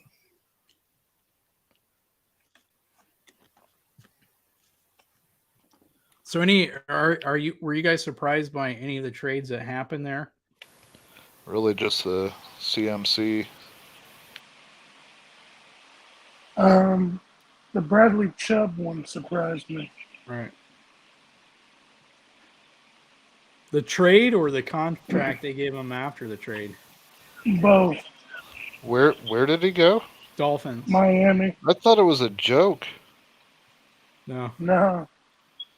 I just saw it in one of the chats, and I thought somebody was making a joke. That's what I get for always thinking people are trying to be funny. They turned They turned the picks they got from the 49ers for the 49ers to trade up or to draft Trey Lance into what? Drafting Waddle, trading for Tyreek, partially, right? Drafting Waddle, trading for Tyreek, and then trading for Bradley Chubb. So what kind of contract did they give him? 4 years, $115 million. I was gonna say it's huge. I don't know what it was, but Broncos fans are laughing about it because he hasn't been that healthy lately. So, is he gonna be any kind of productive like Frank Clark, or what are we thinking?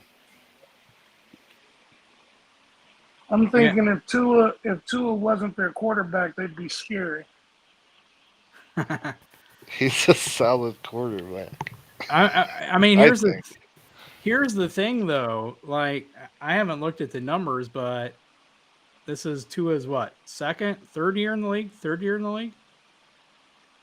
When do they have to pay him? Because I don't know how they have money to, because they spent a lot of money on Jones and Xavier Howard and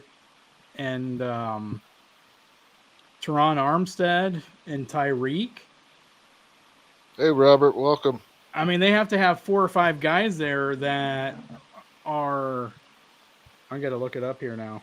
You guys talk while I look it up. Well, yeah.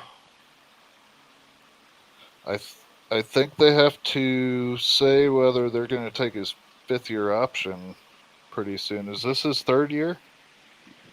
So I think it's after this season, if this is his 3rd year. Gooch, you're the Bama fan. You know when he left? Yeah, I think this is his 3rd year. I think they have one more year to make that decision.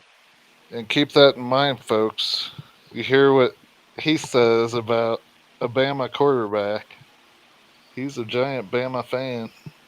Sorry for your loss tonight there, Gooch. You just had to say something like that. We found out while we were on with Sean, so they can go over to Big Chief Sean's channel.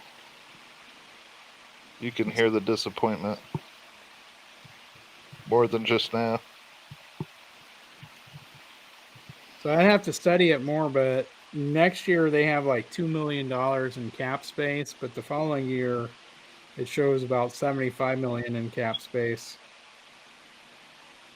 What do you mean? The Dolphins. Like over 75? No. Yeah. Under. They know that they'll have $75 million. What do they have for this year?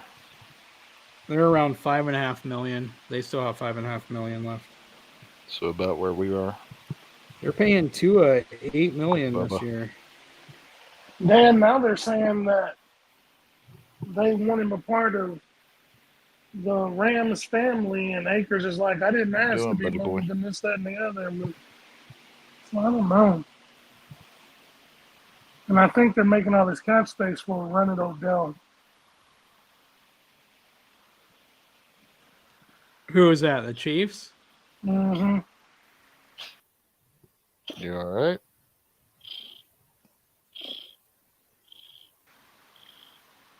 Man, I can hear Liz snoring all the way through the mic. It's the cat. Yeah, that's what I'd call her too. Are Yeah, you not looking at my picture? Yeah, this is Tua's third season.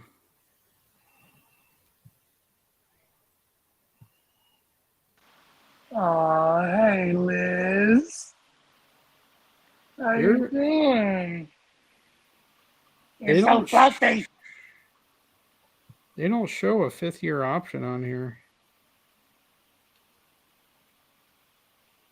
Was Tua a first-round pick? I want to say he was third. Was he? I don't know for sure, man. Oh, yeah, It's he just was what high. it seems like. He was high. Yeah, he Was was he? first. He was fifth overall. Oh, jeez. I don't know why it doesn't show.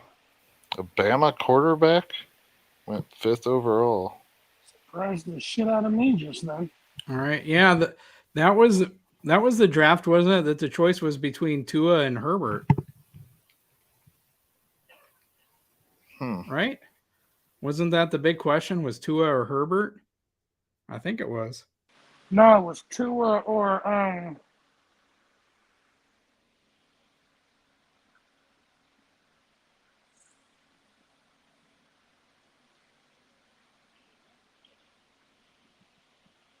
it was Tua or I can't remember now. No, it was Herbert. Herbert was drafted a pick later. Who was the other quarterback that it would have been?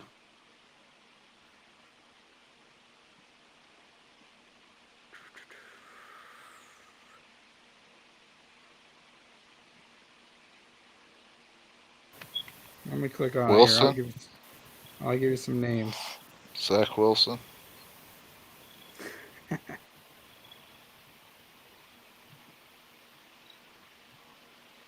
Burrow. Burrow was number one. Burrow. Yeah, but Yeah, Burrow but it was was- number it one. was- So Yeah, but it was That Tua guy or sucks, Burrow going that whole season. Because Tua was at Alabama, Burrow was at LSU, and it was the choice between which one of them was going to go number one.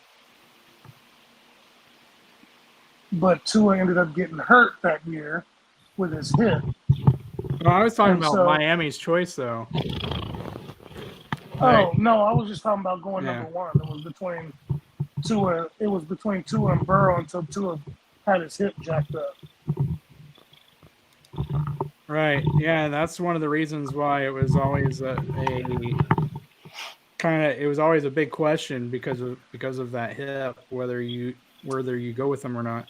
Hey, Robert, glad to see you here. Looked like you chased Dan off here, so Thanks, Dan. Dan, thanks for joining with us. Have a good night. Remember, you gain an hour though, Dan, so you can go ahead and stay with us and get that time back.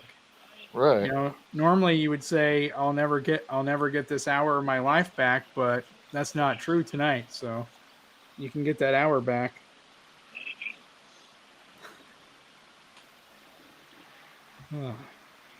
Yeah.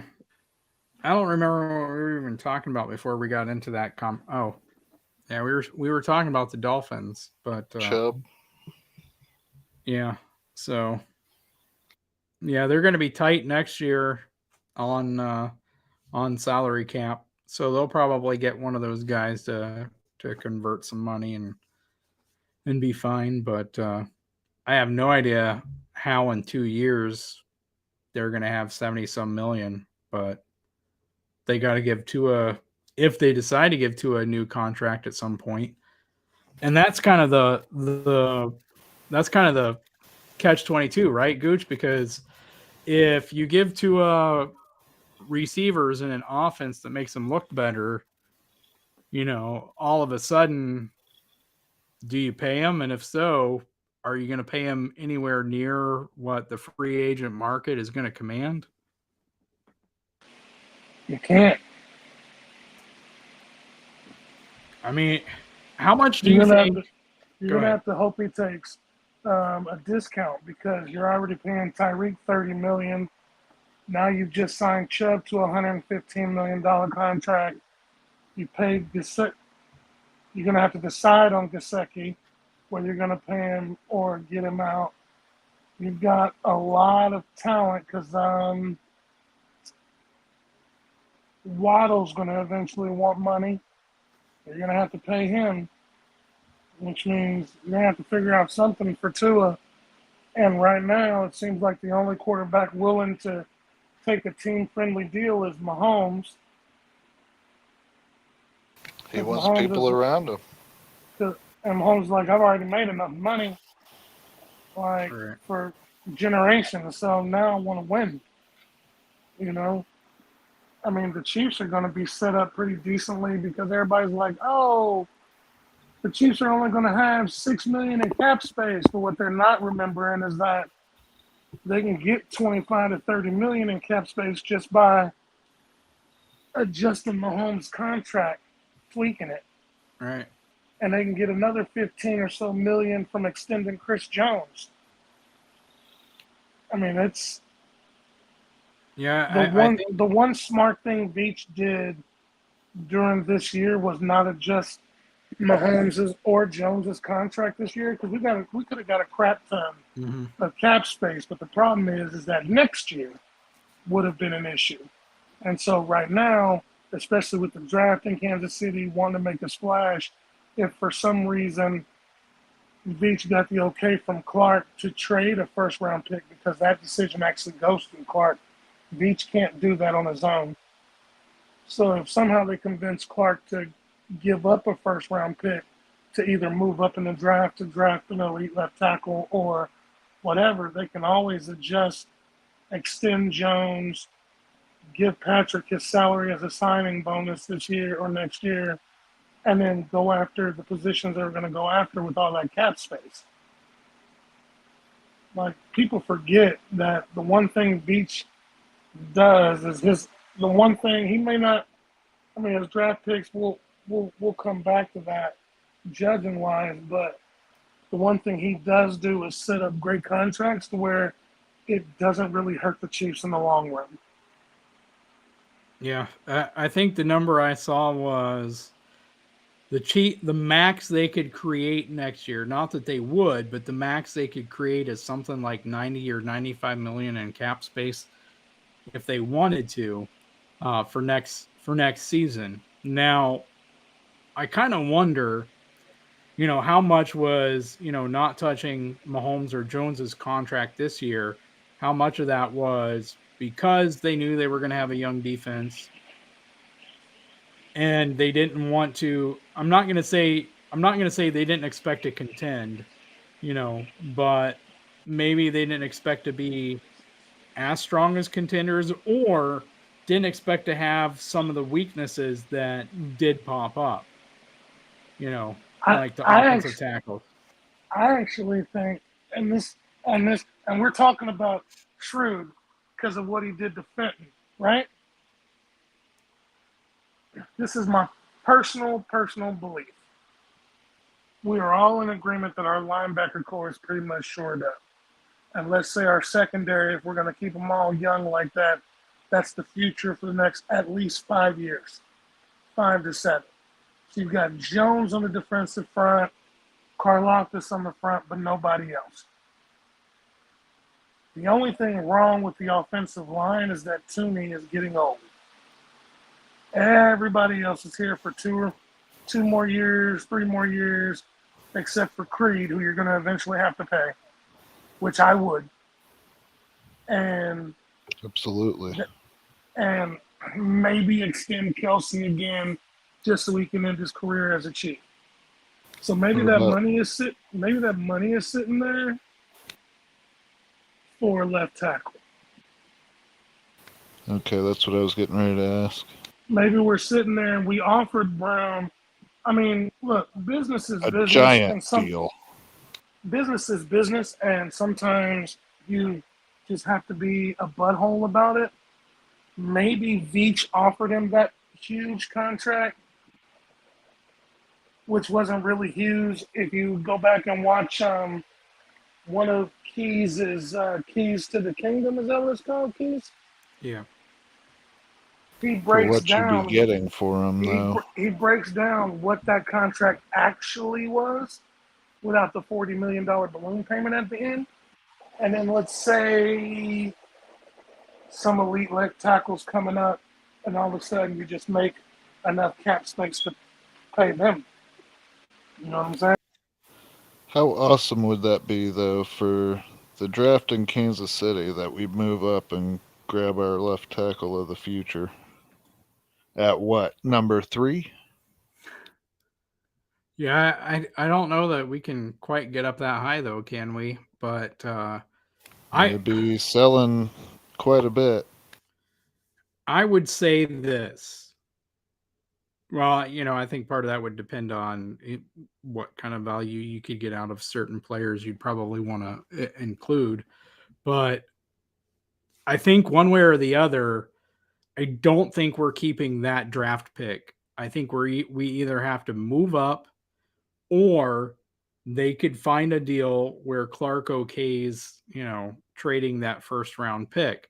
But I think either way, Well, one of the two, I just think you can't stay at 32 because you're not going to get, you're just not going to get the same value that you would have if you traded it 1-for-1. Now, yeah, you can throw out, well, the guys that Veach traded it for in the past, like Frank Clark or Brown, weren't necessarily worth it.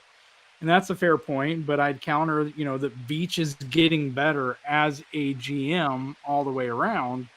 So, but I just feel like one way or the other, you're not sticking at that pick. You're either moving up or you're trading for an actual player. And I would think with our salary cap and moving forward, they probably would rather trade up to wherever, to get an offensive tackle. I don't think they have to move up to top 5 to get a guy, simply because Get Andy an and elite guy. no, Probably at least top 10, if not top 5. because Andy are so good at their jobs, they can look at a guy that other people will not evaluate as elite. Just not the same as, but in a similar way that people discounted Pat, because of his footwork and other things, to whereas Veach said he would have taken him at Hand number, if size. he'd been the GM and they'd had to, he would have went up and got him at number 1, Where's hand size Holly? or as Pacheco getting him in the 7th, because they identified some things with Pacheco that they could correct, and they saw everything else about him to where, they believed that he could be a legitimate, starter in the NFL. So all I'm saying is yeah, there might be more polished guys, that you consider elite and say you have to use a top 5 pick on, where Andy Reid and Andy Heck are going to look at some of these guys and they're going to say, you know what, this guy's got, 1 or 2 issues that are going to cause him to fall. We can correct that easily, and we're going to have an elite, left tackle here. I mean, Rashawn Slater, one of the top left tackles now for the Chargers. He was like pick number 15 or 16 last year. I knew they were going to get him. He was really good. I don't know how people were passing on him. Yeah, all I'm saying is all it takes is, Collins for the Cowboys is a free agent next year. So he's a right tackle though, but maybe you clear up right tackle. Maybe you clear up right tackle and figure it out at left because 4/5 of your line will be solid.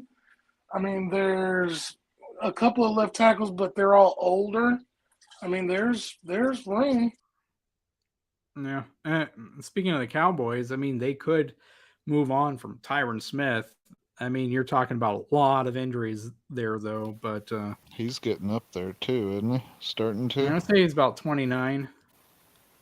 Like athletically, if it wasn't for the injuries, I would have put him number 2 behind Trent Williams. But with all the injuries he had, I would be afraid to even really count on him. Kind of like Niang at this point.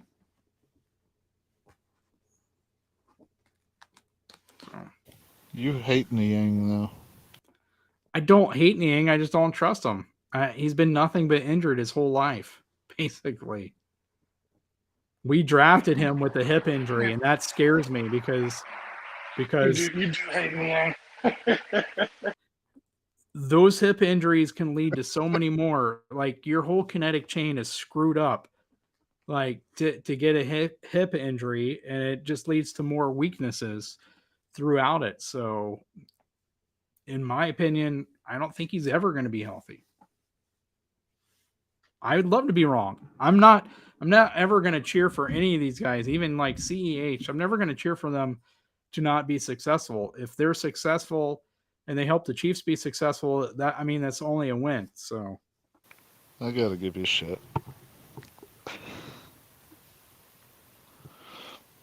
I'm just glad Bryan decided to get in on it with me. Robert, I know Aaron already put this up here, but I love this. I love that the Broncos front office was dumb enough to blindly give Russell Wilson such a stupid deal. The Broncos front office and the Browns front office screwed up so terribly bad this year. And I just love it. I love it as much as I did when the Raiders gave John Gruden a 10-year, $100 million contract. It's just stupid to not even see this guy in your offense and you give him that kind of contract. People want to talk about Mahomes' contract. The Chiefs could theoretically cut Mahomes with less dead cap space earlier than the Broncos or the Browns can cut Wilson and Watson respectively.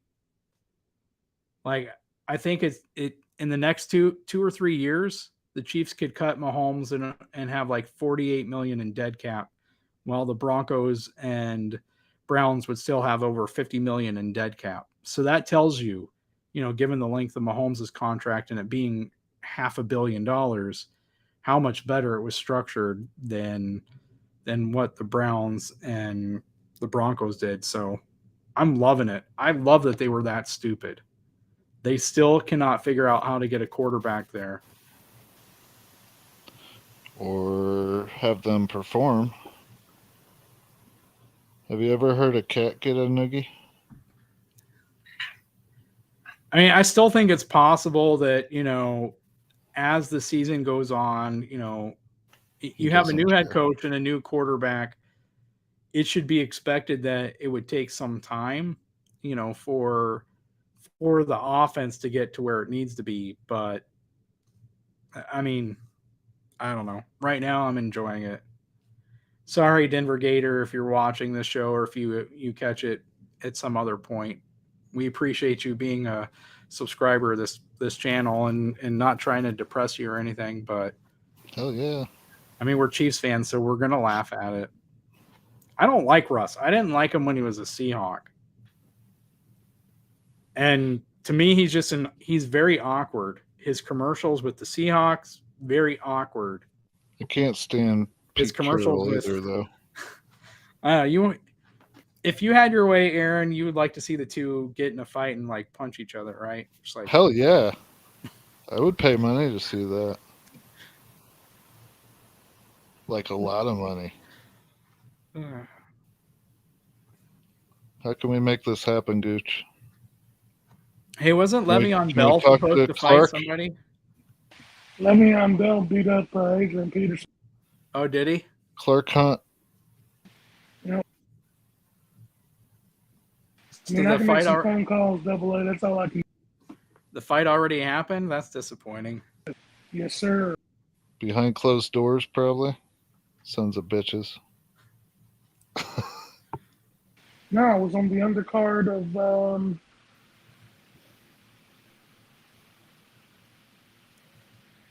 something. But yeah, it happened. Got him with a good right hand. Well, Undercard of the Gaethje fight. I'll have Probably. to see if I can find video of that somewhere. That's probably my favorite fighter right now is Gaethje. Justin Gaethje's a badass. He doesn't give a damn. And he tears people's legs apart. Were they just boxing or what? Yeah, they were it's just MMA. boxing. Just Oh, okay. boxing. I was going elsewhere. Like I say, I'm more of a UFC guy. I am anymore. I used to watch boxing all the time. That's kind of like the weird thing. My mom is a huge boxing fan, and to me, like that's super random. I don't understand like how she ever got into boxing, but she's a huge boxing fan. That's like I the stopped. one. I stopped watching UFC after my two favorite fighters don't fight anymore. Oh yeah, who's that? Anderson Silva and John Jones. You like John Jones? No, I do. I liked him. Oh, bones. But yeah, the Mike Tyson ear bite kind of kept me from buying fights. Because, yeah, we spent the money to watch that happen. That'll sour you on quite a bit. Take that, Jeffrey Dahmer. That was a lot of hard-earned grass mowing back in the day. I mean, that was the thing with back with like UFC fights, though, too, when everything was pay-per-view, and you They get to used to be fight the last like nasty, though. 30 seconds. Yeah, I first got in love. I mean, I'm a more mature fan now, to where I appreciate, having done jujitsu myself. I appreciate, kind of the Gracie style of UFC. But my first, back in the day, I was like way too ADHD to watch that kind of stuff. So my first love of it came from Vitor Belfort, and I don't think it was his first fight, but it might have been his first fight. He just like went out there. This was what 20 years ago. He just went out there and knocked the guy out in about 25 seconds. Like the combination of power and speed. He was just throwing punches and knocks the guy out like 25 seconds. And I was like, oh, wow. Yeah, I could watch this. But Well, my dad was the boxing guy and fishing, and my mom is more the baseball. Well, no, dad was a baseball fan, but mom is football and basketball. Dad didn't really get into the basketball, and Jordan doesn't play anymore, so I don't think any of us watch basketball anymore. They don't play defense, so what's the point? And then Dad decided to introduce us, even though he knew how brutal it was, to UFC fighting. And I watched Tank Abbott knock this guy out with one punch real quick. yeah, And this guy was like 700 pounds, they were saying, which he might have been 4 at best. Yeah. I don't know what they were doing there, trying to intimidate. Tank Abbott was not intimidated. And then continues to jump on the guy and hit him another really good time. And yeah, it was brutal. And it was kind of hard to watch back then. They cleaned it up a ton. It is enjoyable now. Hey, Gooch, you already have the time change? Not yet. So it'll be 1 for him, or it's 2 here, so I screwed that up. Yeah, it's going to be 2 here. Oh, it's getting ready to be 2 there now? Right. Yeah. Yeah, I've got the time change already. That's what I thought. Okay. It's the same time here and there, right? Yeah, it's For 3 for a.m. another I two- thought. For another 2 minutes. 158. Yeah. Why for they another do 2 it at 3 a.m. is beyond me, but whatever. No, I think it's 2 a.m., isn't it? Yeah. Huh. I thought it was 3. For the next minute and a half, we have the same time. After that, Aaron and I go back to 1 a.m. We get to redo this whole Sucker. hour. Well, anyway, guys, how about this one? Let's answer this question. It'll be a two-part question. The Chiefs win if the Titans win if. Let's just answer that, and that'll take care of our Chiefs Titans preview. Chiefs win if what? Titans win if what? Who's going first? Okay, I'll go first. So the Chiefs win if they stay out of their own way and stop the only guy that can actually hurt us. And you said the Titans win if Yeah. we completely shoot ourselves in the foot like multiple people. The defense just doesn't show up whatsoever. And neither does the offense. I don't know. The 31-17 that I came up with was just shot out of my head. Nothing to back it up or nothing, no reason behind it. Right.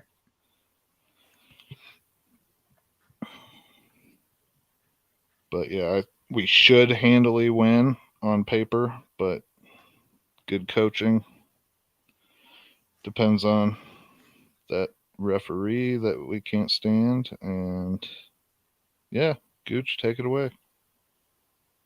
I'm going to go back to a trusted old goodie.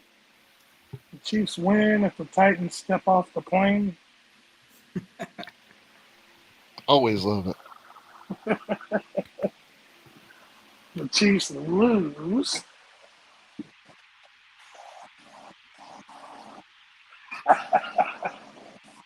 If Andy doesn't call the plays this week.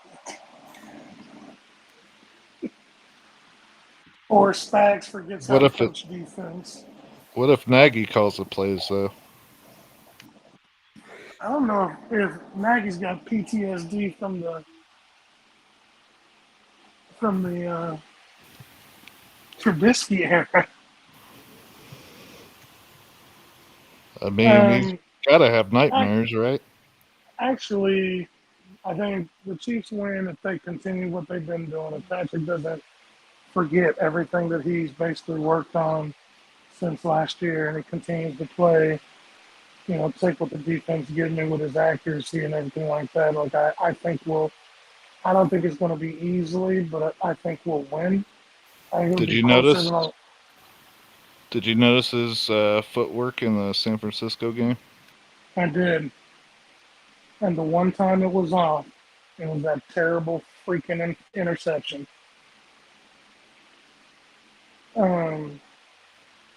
As soon, because Keas had it on for me, which is cool because since I'm not here, they don't show a lot of it.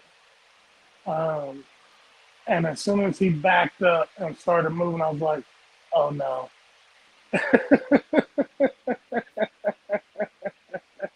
I just walked away. I was like, here we go.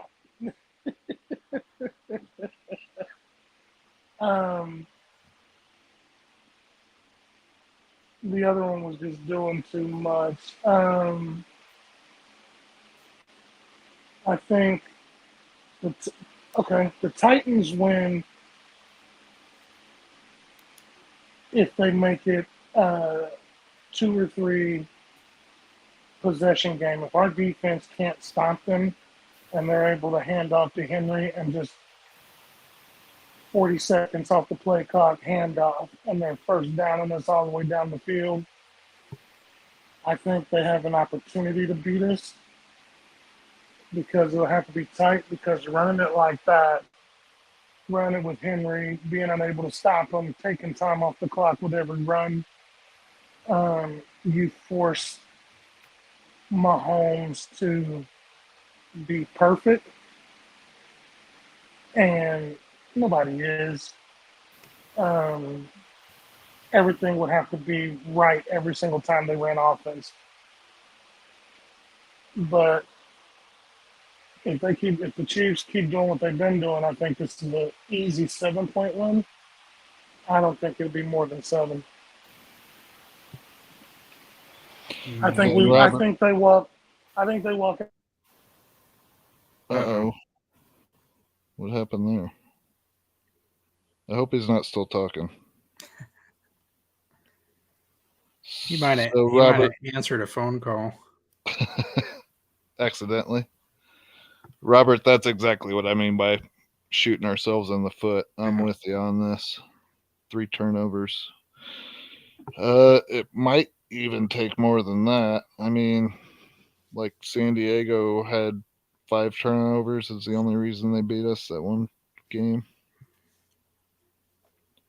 Yeah, I'm going to say Gooch hasn't jumped back on here yet. Aaron, he might need you to send him a link again. I don't know why he couldn't just get on. I sent him the wrong thing, I think, last time. There's something pointing down to the left. I don't know if it's not letting me do anything with it. But, yeah, I think the Chiefs win as long as Spags, well, we'll put it this way. As long as Spags and the defense have a great plan to stop the run and the offense takes care of the ball. I think that's really all it takes from the Chiefs side. I think the Titans win. I think there's a bit more to this one. The Titans win if they can play balanced offense. And I think you guys are right. They're going to have to get some turnovers. And I think particularly that defensive line does have to get a lot of pressure on Mahomes without blitzing. So another thing I meant was play calling. Shooting ourselves in the foot. Yeah. Right. So I think it's going to take all of that for them to have a good chance, or, something fluky that kind of goes in there with what Aaron said. If they put Sky Moore back there and he muffs another punt, can't have stuff like that happening in games like this. When you're playing much lesser opponents, maybe you can get away with that. But, I mean, the Titans, they're still a good team, even with their issues. Are they the Bills? No, but they're still a good team. And we've lost to worse teams like the Colts. So, you just can't have, I don't care what Tobe says. You cannot have any player, rookie or not. You can't give up possessions like that and screw your offense and your defense at the same time to where you've stopped them from having a possession and then given them the ball so close to their end zone and screwing your defense while taking the ball away from your offense. You just can't do that. I wasn't even thinking about special teams, honestly. So, I mean, that's one of my biggest fears is Tobe is so confident and so wanting more to get back out there, to work on in game what they've been working on in practice during the bye, that we see another muff and we see something like that happens.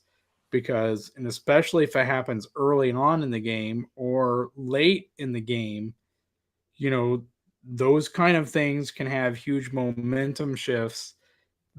That's my biggest concern. One of my biggest concerns.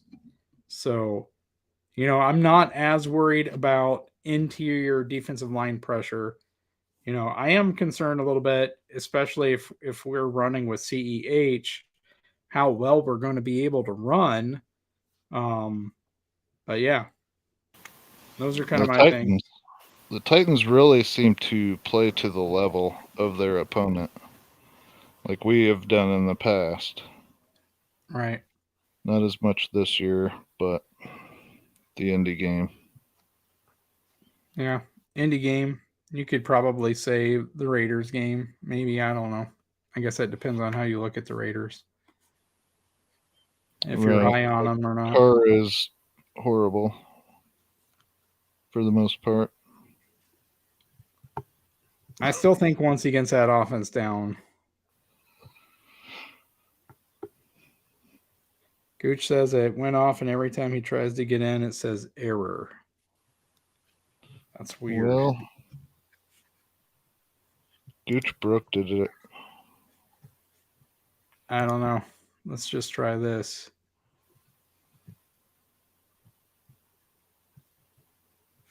Oh, can't do that. I tried to do the share stream, and I think it just does the YouTube.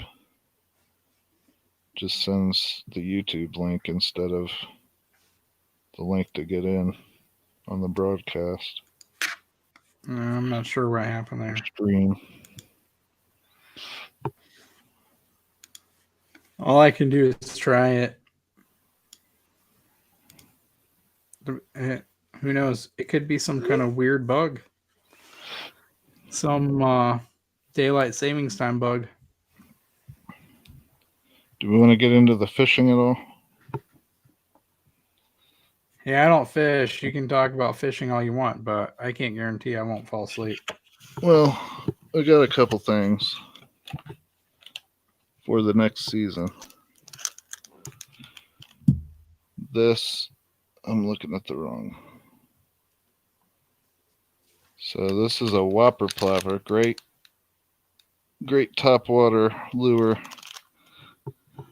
that I was using at the little honey hole backyard pond of my neighbor. You said top water or top of water? Top water. What does that mean? That it sits on the water and this part spins. So basically top of water? Sure. I'm just asking questions here. If you want to say it, Goofy, that's fine. Well, it's called top water, but it basically sets on top of the water. Yes. And then this spins and makes noise, and the bass just, I don't know, hate the noise or love the noise. Say food and get it. Yeah. It's fun to watch topwater blow-ups. And I saw this great deal on reels, and I don't remember if I got the biggest or the smallest, but if this is the smallest, it's freaking huge. Oh, wow. But it's I got it for like $70 or typically like $2 something. But yeah, I could go to the saltwater with this thing.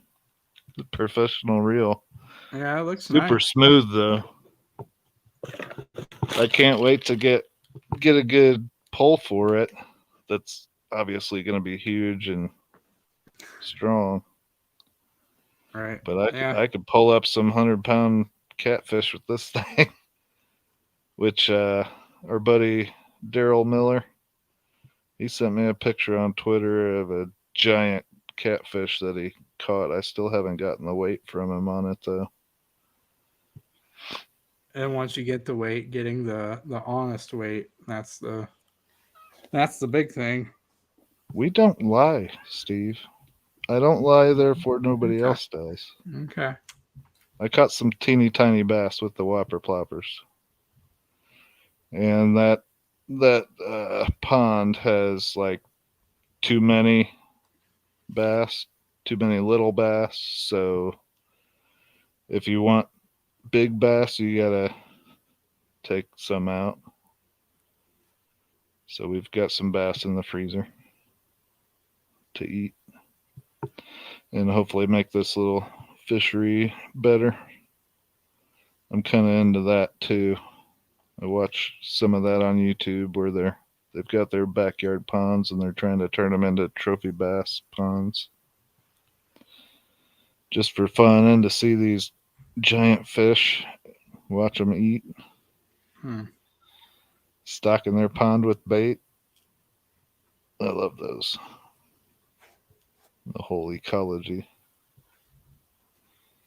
So when you guys, and Aaron, I'm talking to not just you, but Robert, everybody else in the chat here, when you guys were first fishing, when you were kids, did you guys have like your own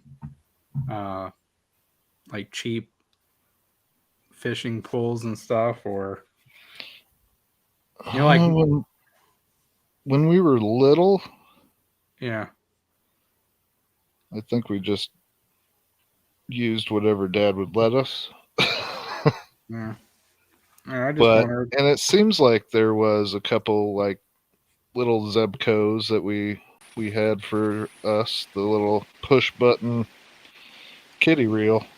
It's basically what I call them.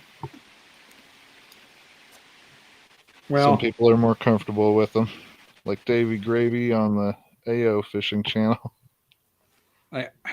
Those guys are hilarious and awesome. I don't know if it was just a just kind of a my grandpa liked to spend the time on it, or we were just like really poor and I never understood it as a kid. But my grandpa made like our fishing poles, at least the first one I can remember, were like made out of like bamboo rods and string, and I was getting ready to guess that. bobbers. So yeah, I seems don't like remember my grandpa as a kid did that too. Yeah. I mean, I guess you probably figure kids losing a pole in the water at some point might as well be cheap as possible. I believe I've used a stick before, so here, use this. Put a little string on the end of it and throw out a worm. Probably caught bluegill with it because they were goddamn everywhere. Sorry, Steve. Yeah, we did a lot of river fishing and caught way too many carp. Carp were fun to catch though. They're freaking strong. They will fight. I was playing with probably around 8 pounds a couple years ago. That it ended up breaking the line under the boat, which I could have gotten it in if I wanted to before that. But I was just sitting there. They're so much fun to fight. And no, Steve, I'm not punching it in the face. Just with the rod and reel. Which my dad's actually given me quite a bit of his. He's getting to the point he doesn't want to go out much, but he knows I love it. Which he burnt me out for a bit there. I didn't fish for a while. Liz actually got me back into it. Now, Robert, I don't know if this is because we were poor or my parents and grandparents hated us, but we didn't have life jackets. It could have been both, I guess. I didn't know what that was for a long time. I'm like, it gives you life? What? I don't know where I'm going with this. Gooch, you made it back. Yeah, I think the time change messed with it or something. Right. Because it kept saying a repeated problem occurred. Yada, yada, yada. And it was just a black screen. And I'm like, but then I clicked back to it and it would act like it was going to load in. and just right as a Uh-oh. repeated problem occurred. And I was like, I didn't even think about the time change, but it happened probably right at it. That's weird. That's crazy. It's like the Y2K Y2K. bug. That We never both went happened. there. It never happened. Nope, there were parties for it though. Everybody was scared. I was World like, was please gonna let the end. power go out everywhere. It would have been chaos. I didn't. It was 18 at the time.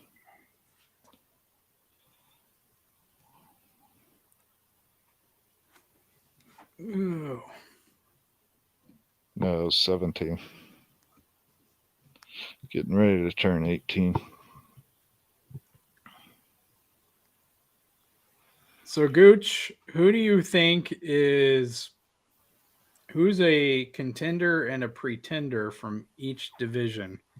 Like as of right now, as of this week, looking at it, a contender and a pretender. Pretender being a team that is looked at as a contender right now that you don't think has any real chance of making the playoffs. Oh, man. From each division? Yeah, go ahead. Each division if you want to. Each division, each conference. We can go each division. I think there's enough parity out there to where, well, maybe not the AFC West.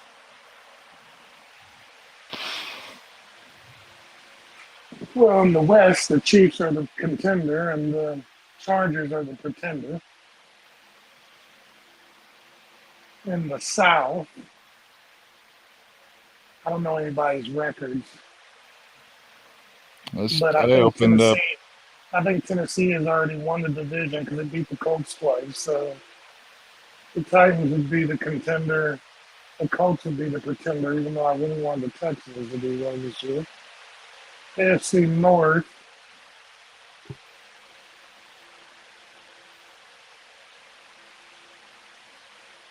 the Ravens are the contender. The Bengals are the pretender. Amen to that. In the East, I went save the East for last because that's tough. Yeah. I know where I'd go. I know the Bills are the contender for sure. So you have the Jets at 5-3, and the Dolphins at 5-3, and the Patriots at 4-4. How did I forget about the Jets? Actually, the Jets aren't a pretender yet because this 5-3 I think is a fluke right now. I think they're good and they're going to be strong. I just don't think this is the year. I honestly think, and we are recording, so people are going to laugh at me, but I think the Dolphins are the pretender. That's where I wanted to go. I think they've got a lot of talent, but this is also their head coach's first year. Tua hasn't played significant snaps this late in the season ever. Well, except when he was platooning with Fitzmagic.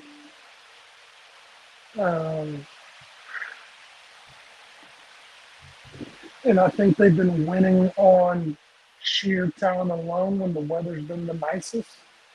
And it's not going to be nice towards the end of the year when the games really start counting. NFC East.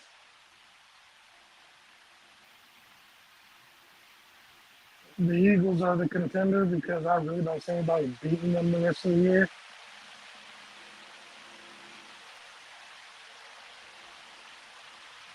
You got Cowboys and Giants both at 6-2, and Commanders at 4-4. I'd have to say the Giants. Now, see, I was going to say both. I don't trust Dak. Yeah. Ezekiel, I think, has ran himself past his prime already. And Pollard looks good, but he's never been an every down back. He's a So beast, though. that bothers me there. And then the formula that the Giants are winning with is non-sustainable. I agree. I mean, it's like if I had to pick one, the Giants would be the pretender. AFC or NFC North, the Vikings are the contender, the Packers are the pretender. How much do you love saying that? Man, that just that feels weird to say. But so good. NFC South. It's scary to think that the Bucks have lost 3 in a row, and I think are still in first place in that division. Atlanta is. Yeah. Falcons are 4-4. Bucks and Saints are 3-5. So it's still close. I don't think there's a contender in that whole group. But since it can only be one, Atlanta's the pretender, and Tampa has to be the contender. It's rough at that. I don't trust Jameis. Their offense looks mediocre. Kamara's not all the way back. I haven't seen Michael Thomas at all. Is he hurt? Yeah, he's sure. now on IR with a toe injury. And did he play one game? He played about parts of 3, I think, and they just put him on IR, and Dennis Allen doesn't expect him to be back the rest of the year. I know because I have him on my fantasy team. So, yeah. As rough as it is to say, I know. To agree with you on the South. It hurts my soul. It does. Right. So we've got the East, the North. So what is it? The NFC West? West. Yep. Yeah, I don't like any of them teams either, but this is going to shock you. The Niners are the contender. The Seahawks are the pretender. I'm with you. That's exactly where I was going. I don't know what the deal is with the Rams, though. The Rams have to get hot, and I don't think they can. Their defense hasn't been what it should be. Arizona hasn't been what they should be. No, and the problem with the Rams is, and I talk a lot of crap on Matt Stafford, and it's all in good fun. It really is. I mean, I don't like the guy, but I don't want him hurt or anything. But his arm is shot. Don't know how. And he can only get the ball to Cooper Kupp on those short out routes. It's like his cannon's gone. I don't know. I know he's hurt his hand. Yeah. If he needs surgery, on that arm, he needs to go get it, because if you watch him, I can't remember who I watched. And I think it was just some regular guy. But there's a video on YouTube where his whole throwing motion is off. He's not even throwing the ball like he used to. Mm-hmm. So something is wrong. He's not getting full extension on that arm. It's almost like a 3/4, just a sling. I mean, and they compared it to just last year in the Super Bowl. They're like, watch how he's throwing the ball here and watch how he's throwing the ball here. Something is wrong with this arm. And I don't know if he just doesn't want to admit it, or it's something that if he gets surgery on it, because there are injuries like that if he gets surgery on it, his career is over. Yeah. But those are mine. Go ahead. The whole NFC West is upside down for what I would have thought how it would go. But I have to agree. The Super Bowl hangover, unless you're a Kansas City Chief, is real. Seattle, though? I mean, After losing Russell? Here's the thing, and I know Keys wants to say something, I'm going to let him. Somebody asked Geno Smith about the team's record. He was like, "Oh, you haven't seen me throw." Yes, we've seen you throw, which is why we're all shocked that you're leading the division right now. This is why these questions come up. But sorry, I gotta help the dog real quick. Go ahead. I still think that the Niners have the best chance. Go ahead, Keith. Yeah, I mean, the Seahawks hit on their offensive tackles and have some good corners. They hit on some corners, and they still have DK and they still have Lockett. So, well, I don't have DK right now. Well, I mean, they've had him the season. Right. So I don't think it's all that surprising. You know, the offensive line was kind of crap the last few years when Russ was there. You know, and the defense was kind of up and down. So I don't think it's all that surprising that you draft a couple of guys at offensive tackle who turn out to be pretty good. You know, so now the offensive line really isn't that bad. And you know, you had DK and you have Lockett and you added Speed and Fant as part of that trade. And then, you know, you get some good cornerbacks in there, and Pete Carroll isn't a bad head coach.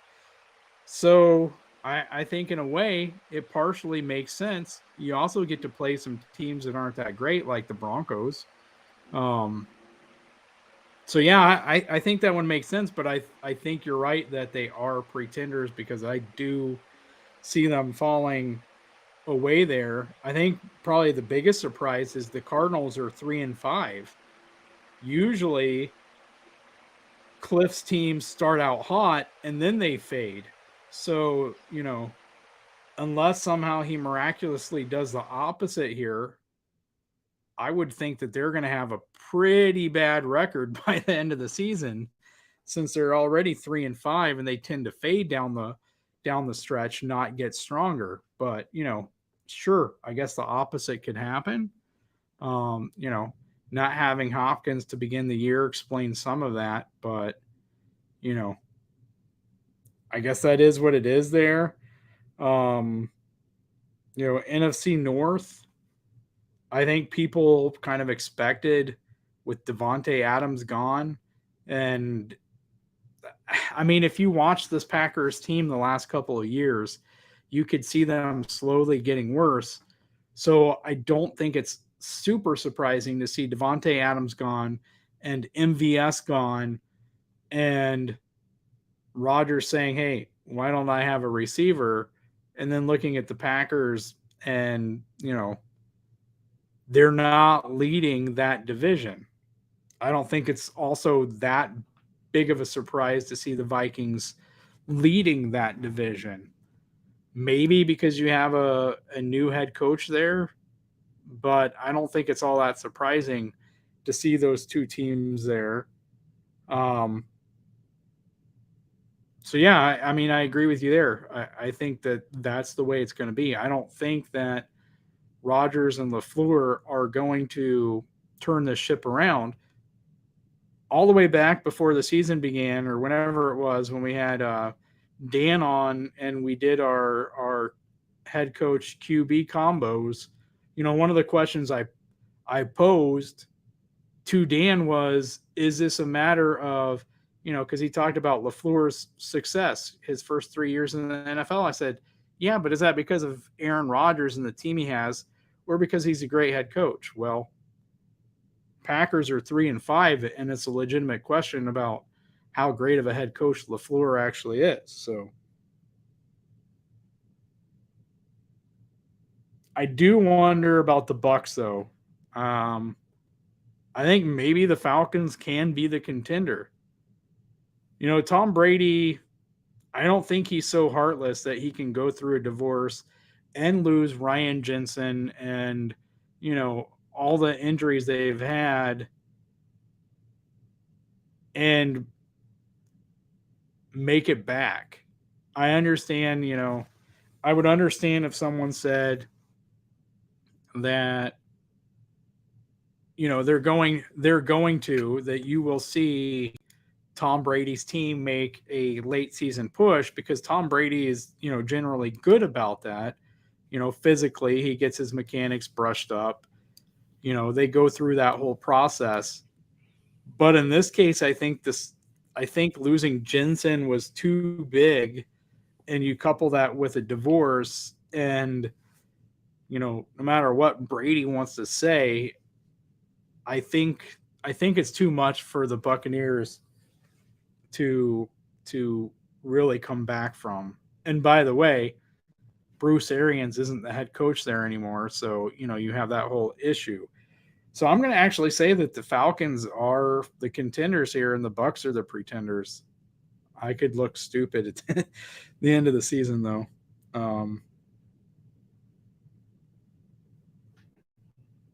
I think I would put the Cowboys as a contender along with the Eagles, though.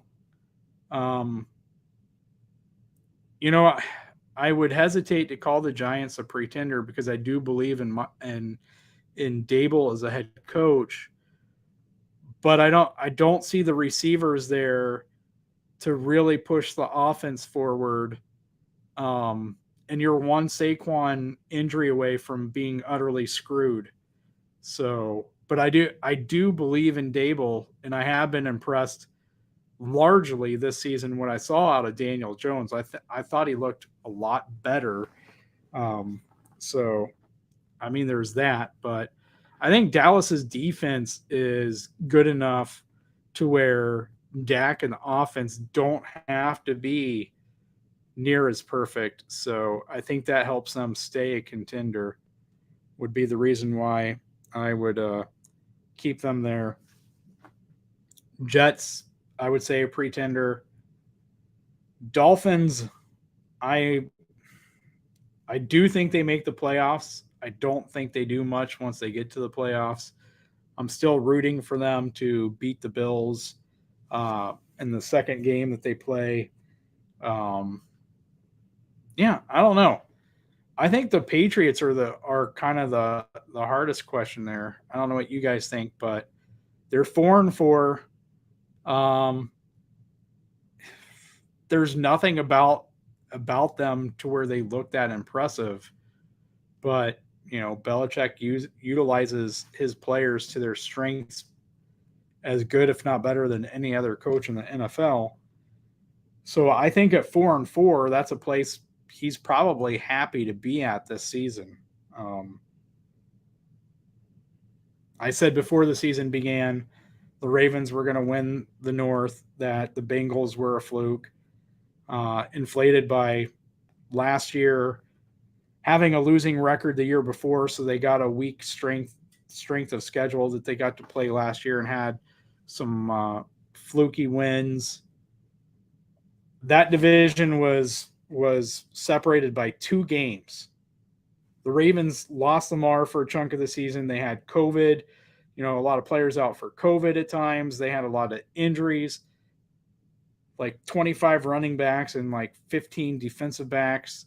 And that division was still only separated by 2 games. So I'll be surprised. And I asked this on, Twitter, what does Burrow look like when Chase is out for the next 3 or 4 weeks?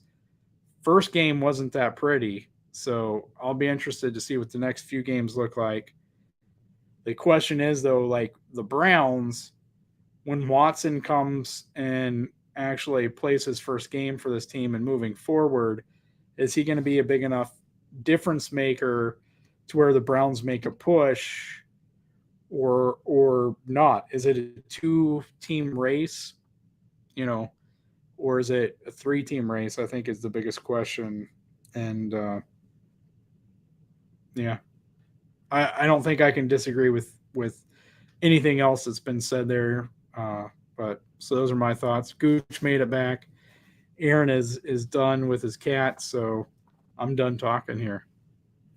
Robert has a question for us, though. Thoughts on Vikings and Packers? Haven't seen Minnesota, but when do the wheels fall off?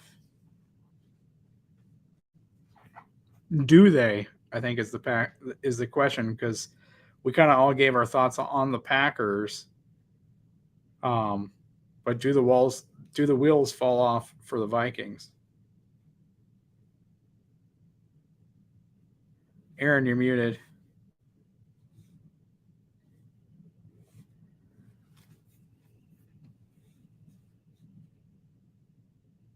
Getting hurt. I think There you go. injuries.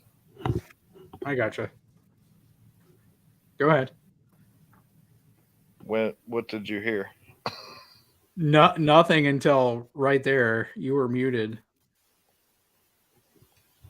Okay, I thought I just muted it with this. So, yeah, basically, if injuries happen, I think the wheels fall off. You lose Justin Jefferson, you lose Cooks. Cousins has been playing well, like I think he usually does during the season. Like it's really the playoffs where he falls off, chokes, whatever you want to call it. But yeah, I'd say injuries keep the Packers in the race. So Packers, they don't have any receivers. They have a run game, but that's about it. Yeah. It can be stopped. Their defense is solid, but not world beaters. Yeah. I mean, I kind of like Romeo Dubs. Is it Dubs? Yes. And I liked Watson coming out. And Tanyan, I think is a very solid tight end. Agreed. I mean, they could always figure things out, but it really seems like they have no sense of identity on offense. Like they don't know who they are.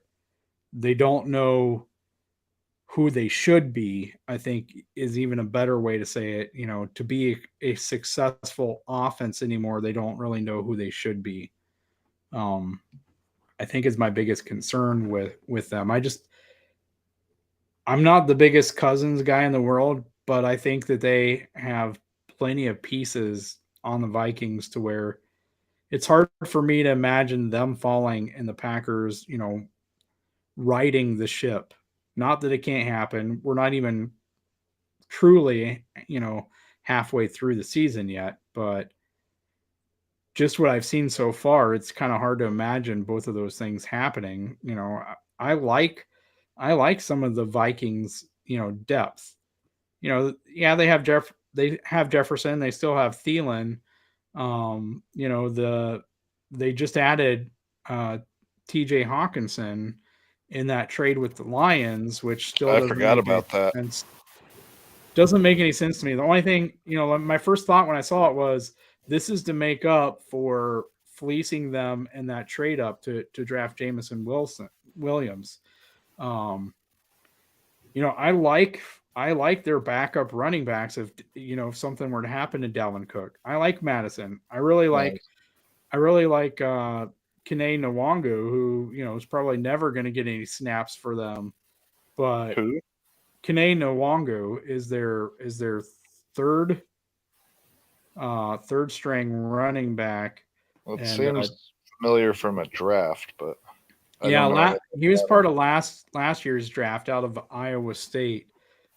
Dude he's fast, great at well, at least he was in college of making guys miss, and someone who's fun. It's one of those guys when I'm playing Madden, I'll make a trade to add him because CEH has like 87 speed and Kene Nwangu has like 94 speed. So is that your college fandom?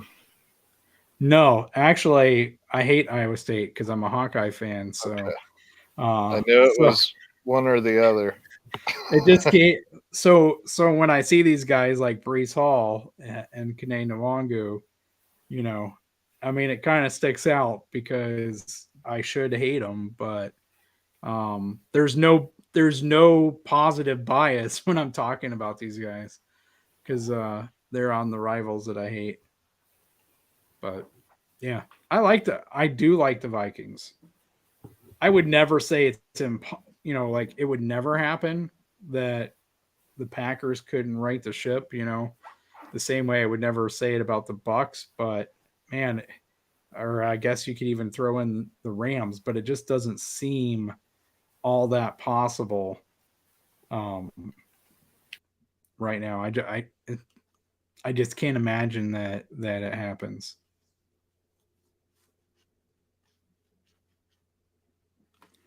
Oh, I just saw Robert threw another one in here. This is a good one.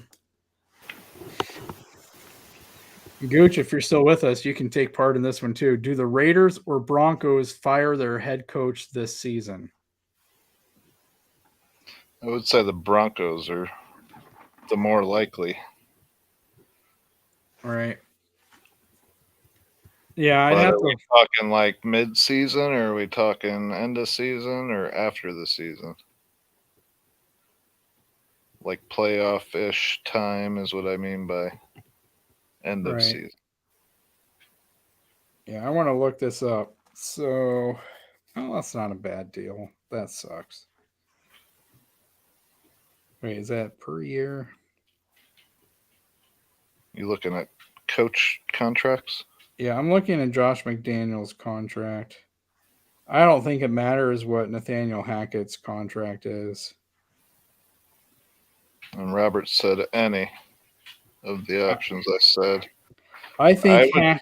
Hackett for sure is gone. And do they wait until after the season? Or do they do it right before playoffs because they miss them? Because how can you miss the playoffs Right. when you have Russell Wilson? And, I So because this coaching staff is so young, it's hard to imagine them doing it, during the season because it's not even, like you have an experienced veteran, coach that you can bring in as an interim coach. These are all guys who are, first time in the coaching positions they're in. And that's not to say, coming up to that point that they didn't have success or, have good pedigrees or whatever, but it's their first time, being in all these positions. I don't agree with firing them when this is the first season they've ever had as a head coach. I don't like that or understand it. If you were going to give them a chance at the beginning of the season, why would you not give them a chance for another season?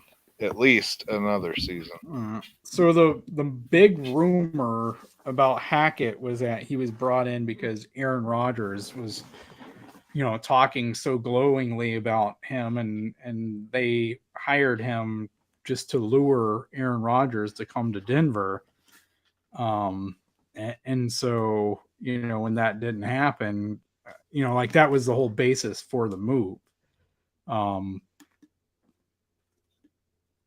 I think that on top of that, when you look at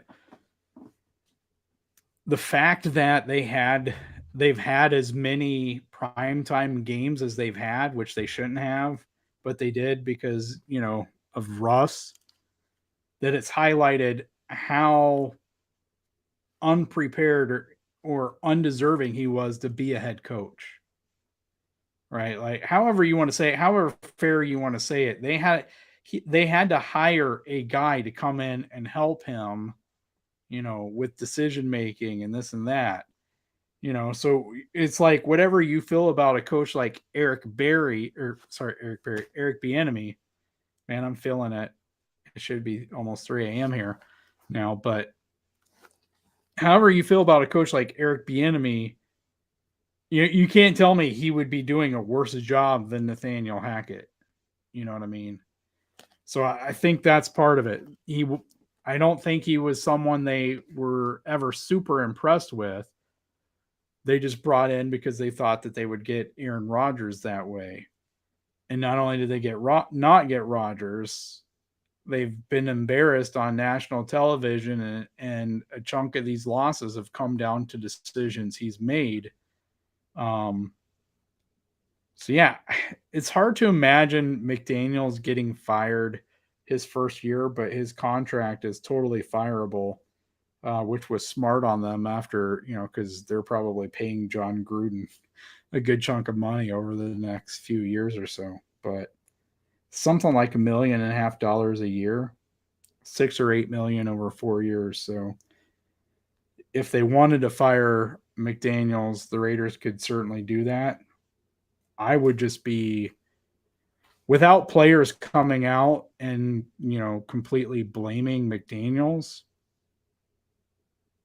I don't see it happening. If Derek Carr and Devontae Adams come out, and there's an issue with McDaniels, maybe. If he was making decisions like Staley does, I could see firing him. Let's go for it on fourth almost every time. Well, if he was coaching like he did with the Broncos, and some of the former Broncos players have come out and told some stories, about things that he said and things that he did when he was with the Broncos, like bragging find about those. What? Where can we find that? Man, you might have to Google it. I don't remember. Okay. I saw it on Twitter, I think. I can't even remember the former player now, though. But there was at least one former Broncos player who started throwing out the dirt about his time with the Broncos under Josh McDaniels, and how McDaniels was bragging how he could turn any quarterback into an all-pro quarterback and this and that, So little things like that. I don't know if McDaniels is still like that. You would hope he's gained some humility in the last 6, 8, 10 years and his second time around, but sorry to interrupt your train of thought, but if I don't ask you at the moment, I might forget. Oh, you're fine. Yeah, I'd have to go back and look it up. It was a former Broncos player, though, and I know that I was reading it on Twitter. So I can't even really think of one that was around then off the top of my head. But yeah, I can maybe find it Googling.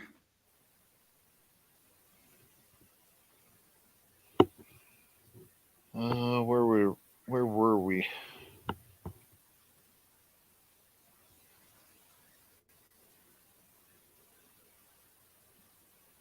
Yeah, I don't know that we were anywhere. I think we. Here, let me see if I can find here.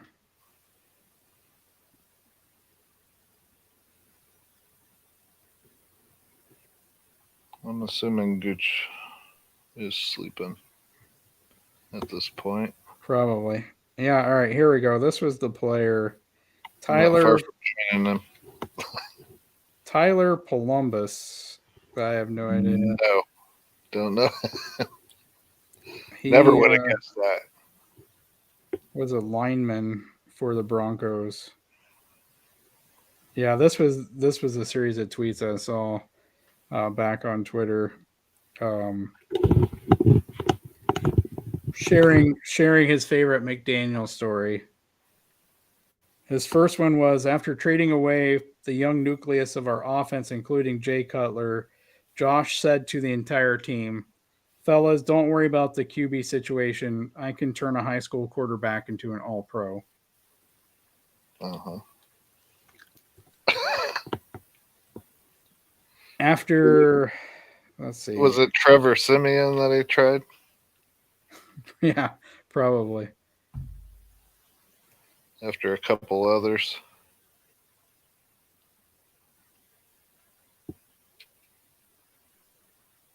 Keenum. Says, after completing training camp with full padded two-a-days as often as was legal, he hyped up a special reward after practice.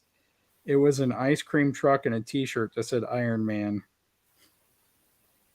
Sounds like they were a little pissed off about that reward. It just sounds weird. Come on, kids, let's get some ice cream. Ice cream man! Every single day, this So, is number 3. Every single day began with a 10-minute bad football reel from the day before where he would dog cuss you and your coach for any bad play from practice 24 hours ago. Set the tone for a real positive day in front of the entire team. yeah, that's how you love to start your day. Right. It's That easy to sounds see. ridiculous. Easy to see how you would lose a locker room. I can't Well, imagine it's that's management Belichick way. 101. You take somebody aside. You do not say Right. anything in front of anybody. It's borderline bullying, and it could probably be sued for. I can't imagine that, this is something you pick up from Belichick. I don't know. People hated playing for him. It is No, his way or the highway, it sounds like. yeah, But he but could also turn you into a winner.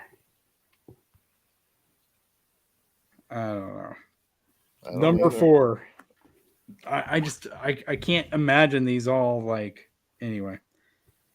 We had about 25 slogans painted on the walls. God forbid you forget what the slogan was above the door entering the cafeteria. Josh would call players out in team meeting and ask what each slogan was. If you forgot a single word, you got a butt chewing. Another weird one. It's just weird. The other one kind of pisses me off because it is bullying. Bullying laws are in effect for a reason. It gets worse. Number 5. After the season, I had an exit interview with my coach, position coach. He spent 10 minutes telling me everything I sucked at, but he looked so depressed and miserable that when he was done, I didn't care what he said about my play. I was concerned for him. Coach, are you all right? Response. That's a hard man to work for. Me. So are you coming back? Coach. Hell no. Me. You getting fired or leaving? Coach. I don't care, but I'm getting the hell out of here. Oh, man. How much could he have changed, though? Man, you would hope that you would be humbled after, some of this and be a little introspective. But Well, I agree. I would be. uh, But who knows? let's see. Some people are stuck in their ways. He was young. He's young enough. Yeah. He could learn.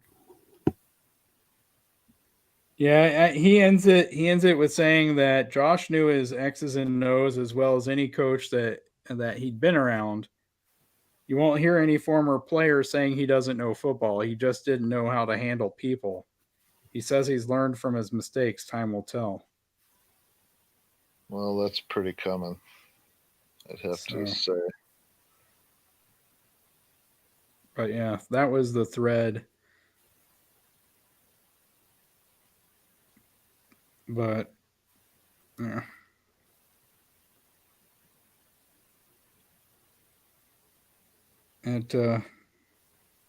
You'd hope he'd learn, that he'd be humbled a bit, grow from it. But man, you never know. I think we probably would have heard some grumbling already, though. So from Mr. High Knees or what? No, from I'm current sorry. Raiders.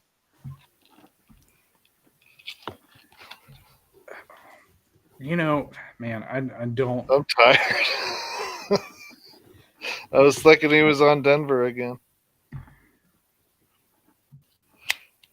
I thought you were just trying to take a shot at Russ.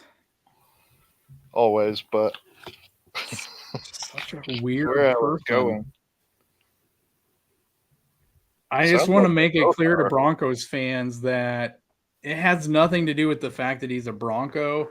That just makes it funny or whatever. But the person, regardless of, even with the Seahawks, even when he was with the Seahawks, I didn't like him. He's just a weird anyway, I want to try to be Well, he nice. was constantly talked about, just like that might be the whole reason I hate Tebow so much, is they did not stop talking about him. Even when he was out of football the year after, they were still talking about him. I'm like, no. Like, I'd kick somebody out of my house for saying his name because my next door neighbor was in love with him. Well, I mean, you know, Idiot. when you have one of those players that win multiple Heismans or talked about, you know, is he going to win 2? Is he going to win 3? You know, you build up that legacy in college. I can understand it, but I mean, Russ didn't really have that college legacy, you know. No, I knew nothing about him until we played him that preseason, and he was killing us. So, I mean, the nicest thing about him is I haven't even seen it this year. He had that beautiful deep ball that, you know, just came like dropped straight down to where only the receiver could catch it, and I haven't seen that this year. So, I believe I saw it once. yeah. I can't think of his name though. Judy. But he's like 33 years old, right? How do you give a $250 million contract to a 33-year-old quarterback? Like, I think Thinking part of he's it, going to be Brady. I don't know. but you know, I think part of it is the defensive shifts that have come in the last year and a half because of Mahomes and you know, now Allen and other. It's hitting every other team and every other quarterback, and I think that's why you're seeing even more, you know, Russell and Aaron Rodgers and Tom Brady struggle. They're getting too old to be out there running. Well, he has always been a mobile quarterback too. Like Brady's a pocket passer. Right. It's Aaron worse for Brady Rodgers for has sure. been able to scramble some, but he's a pocket passer. Russell is a running type, and yeah, I don't see him having the longevity of a Brady with all the hits he's taken. I don't think his head's in football enough to get there. There's some stuff going on behind the scenes. Well, I just Besides the high knees. I just think he likes the limelight too much. Like, I don't So know. did Colin Kaepernick. It just, I don't know. I don't want Broncos fans to think that, you know, I'm taking unnecessary shots at their quarterback. And I don't want to start picking on someone. No, So I'm just going to cut it short there. they should be able to do more with what they have, though. They've got really good receivers, really good tight ends. They traded one away, though. They traded Fant away. Yeah. They still have Albert. They still have Judy, Cortland Sutton. They still have Hamler. Hamler's number 4. They've got Tim Patrick still, right? Is he injured though? I thought one of them was injured. I think Patrick got injured. Okay. But even so, you know, having Sutton and having Judy, those two, you know, by themselves give you one hell of a 1-2. Good running backs too. Yeah. I don't get it. You would have thought Russell Wilson was a missing piece, but it's just not clicking. Well, I mean, the other thing though is, yeah, you know, we've been saying it might be by the time we play them, like we said in the off season. Yeah, and they get that benefit, but you know, it's like they were a quarterback away, but then they completely switched out their whole coaching staff. So, you know, I mean, solid can't- talent in the defense, and then they trade Chubb away. Yeah. I mean, and that's going to help us when we face them. But yeah, I don't know. No, that's a mystery to me. I think they should be second in the division, and they're dead last, aren't they? No, I really think aren't they? it's the coaching staff. That doesn't mean they can't Yeah, grow. absolutely. I'm with you on that. It doesn't mean they can't grow, and it doesn't mean they don't have talent, on that coaching staff. Outside of Nathaniel Hackett, who I don't think has any business being a head coach. But Evidently. having that many guys, like you can maybe get by with having, one or two guys getting that promotion. But when your whole coaching staff is made up of guys who've never coached at that position before in the NFL, it's too much for everybody. And then to have a rookie head coach on top of it. So they're all being led by a guy doing this at the first time. He's got to lead, his 53 players on the field, but he's also got to lead a bunch of coaches who are in their position for the first time. Like you're asking a guy to fail. And then on top of it, you take an established quarterback in Russ, who's won a Super Bowl and just got paid $250 million. And he's in your locker room now. Well, he just left a team where it was Pete Carroll's team and he wanted it to be Russ's team. So you automatically are going to have some kind of, power struggle between your brand new rookie head coach who's inexperienced and a veteran NFL quarterback, who everybody in the locker room is going to look up to.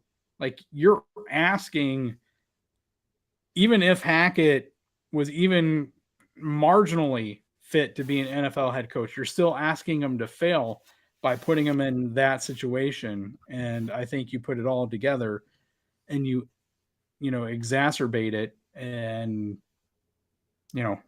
it's just too much. Could they eventually, as the season goes on, get better and better? Yeah. But I'll be right back.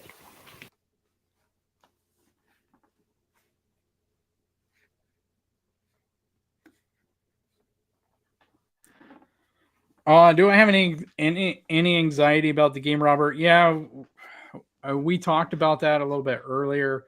It's more based around, the coaches. Do they try to get too cute with the game?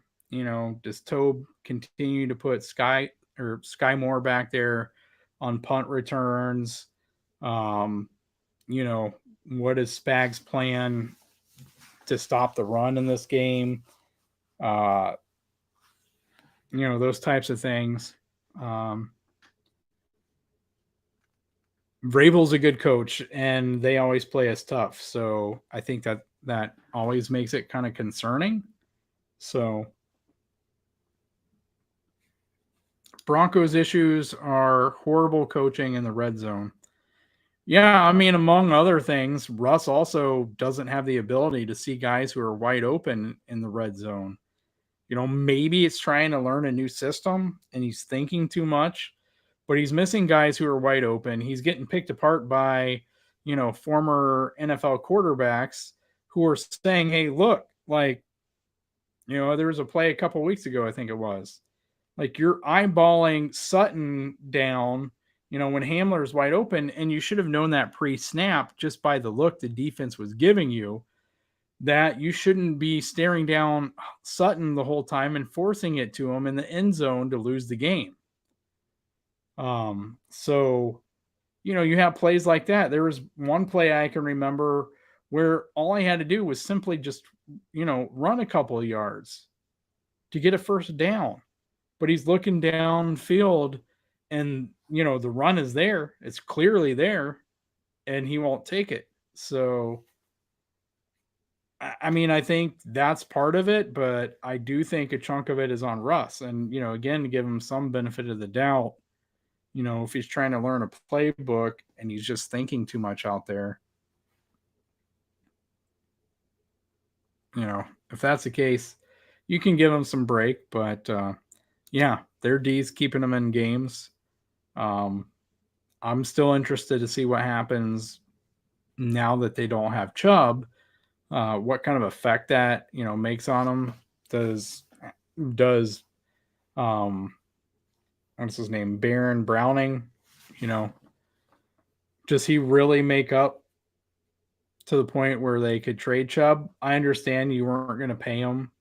I understand you can't pay him when you're paying Russ all that money, and so draft picks, and having cost control, cheap cost control, probably the smartest direction you can take at that point, because you're going to have a cheaper roster with Russ's contract on there. So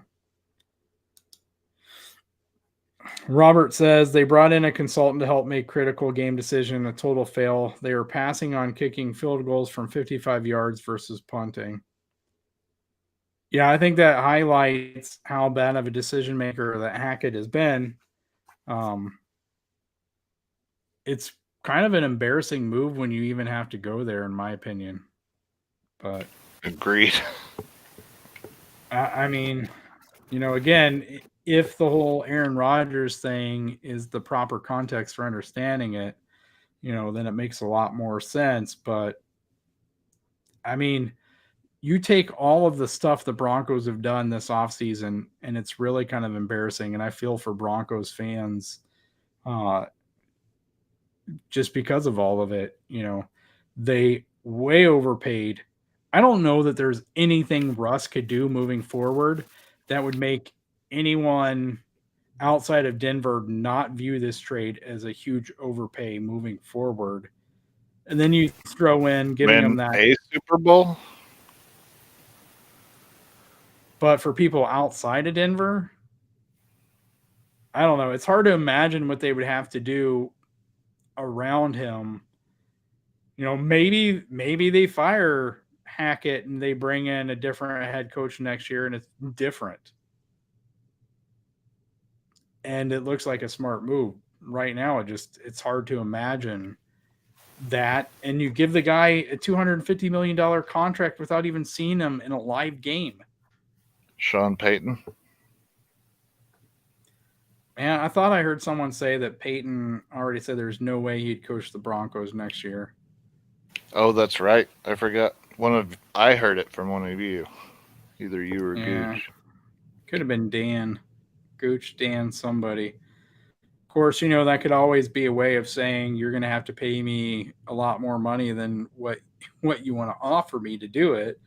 But yeah, I don't know. I would tend to think that Sean Payton is waiting for the right quarterback situation. Well, I was thinking this was possible. Yeah. That's my guess is if you're Sean Payton, you're probably, who are you waiting for? If you're Sean Payton, you waiting for Brendan Staley to get fired and to coach Justin Herbert? That would be ideal, I would think. Really? Yeah, I'm trying to think how many other players. He's not going to go for it on fourth down all the time. I don't know how many head coaches that have good quarterbacks are that close to being fired. I think probably Staley is the closest of those guys of good young quarterbacks. McDermott's probably fine there for multiple years, no matter how the Bills do, unless they heard from backdoor channels that Sean Payton was interested. Payton's got to be the best possible coach available, though, right? Would you agree on that? Oh yeah, I think so. I like Flores, but thinking offensive coach there, I would say definitely.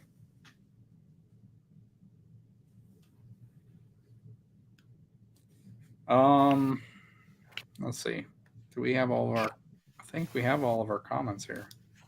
I still think I'm for giving him another season, though. It's kind of unfair to give one season. I've never understood that. For Hackett? Yeah. Or any team, any first time head coach or new to the team, you give them at least a couple of years. I mean, what are you supposed to do with 1 year? Like basically the chance Nagy got in Chicago, which Yeah, that was just personnel he inherited, I think. right. I think it depends on. I think you only give them a year when it is super clear that that head coach does not have the abilities to be a head coach, and Or improve. you completely screwed up in your interview process. Really, you know, or that coach was really good at interviews, and every single day since you've seen, they're so far away from having these abilities. I don't know. I don't think it's too dissimilar from quarterbacks, right? Like you can have mediocre quarterbacks, and it's kind of a question of which, in my mind, you know, not mediocre, kind of like average, right? You put Baker Mayfield, Ryan Tannehill, I can put about 8 or 10 quarterbacks in this tier. Other people might disagree, but it's like, Car. how long do you stay with this quarterback who's a solid quarterback, and a good game manager, and you'll win eight or 10 games. You might even win a playoff game, but you're not winning a Super Bowl if you go up against Mahomes or Allen, Car. with that quarterback. So it's kind of the same question, right? You've seen quarterbacks where you don't need to see them play a whole season. You can tell that they're just not cut out to be an NFL quarterback, and you don't need to see that week after week. You don't need to see it for 17 games. You just know. I think sometimes that's the case with head coaches, and you don't need to see multiple seasons. You can clearly tell this guy doesn't have it. And if those stories about Josh McDaniels are true, that first season, I mean, I could understand why you're in love with a guy who knows his X's and O's. But if you're an owner or you're in a front office and you see this kind of stuff going on, you know what I mean? Like, you got to have a talk with them. And if things don't improve, then you got to drop it. You got to move on.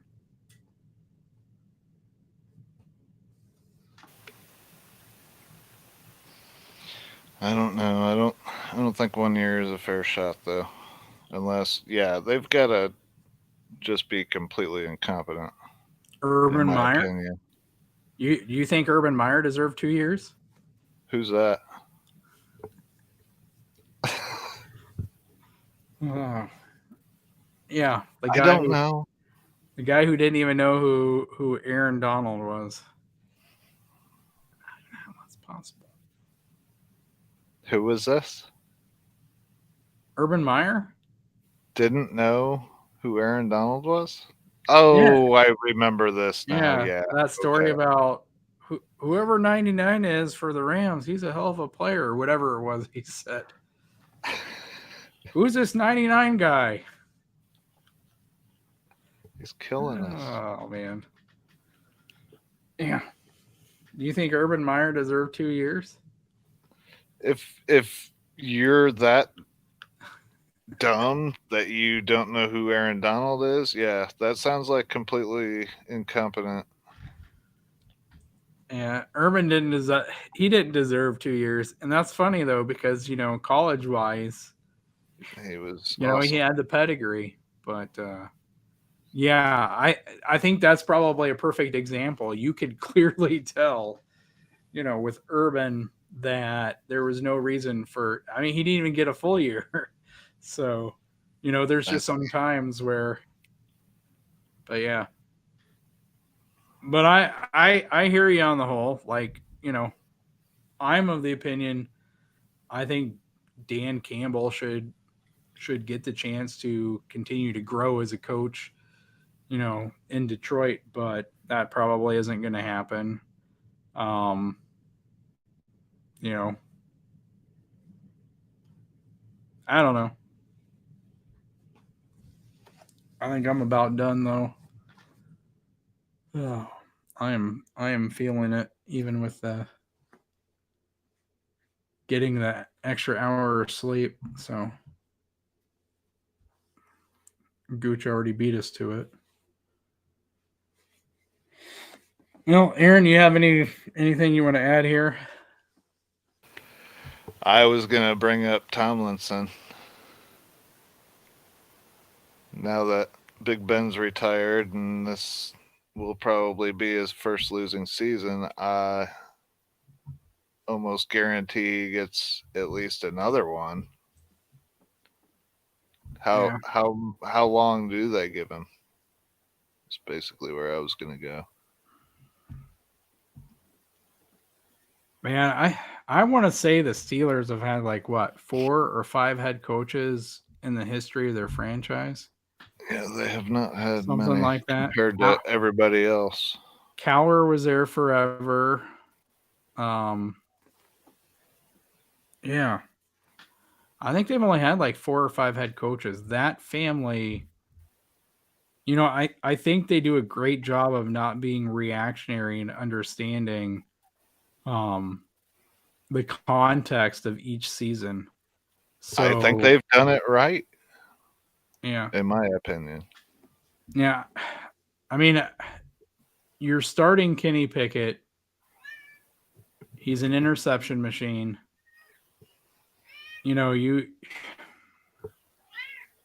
I think he probably at least gets this year and next year, maybe the following season.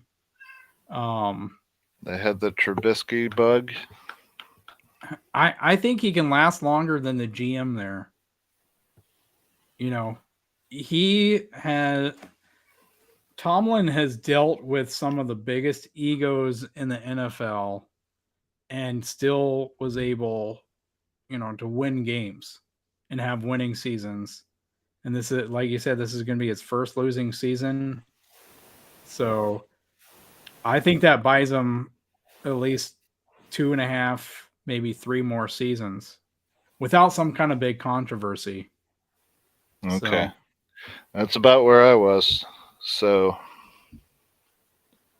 he's got to get another quarterback. I mean, Trubisky, unless you think he can shape Pickett, well, I or mean, his coaching staff can. did they take Pickett in the first round? They took him towards the end of the first round, didn't they? I don't remember at this point. I think they want him to be their quarterback moving forward. He played at Pitt. Yeah. So, I think that I think they're going to give him all the chances in the world. I mean, you think about Peyton, he broke Dan Marino's passing records there. You think about Peyton Manning, his first season, he threw, I want to say like 15, 16, 17 interceptions. It was not, it was not a pretty season I for think it Peyton was Manning. over 20. His rookie season? Yeah. Yeah, he threw a lot.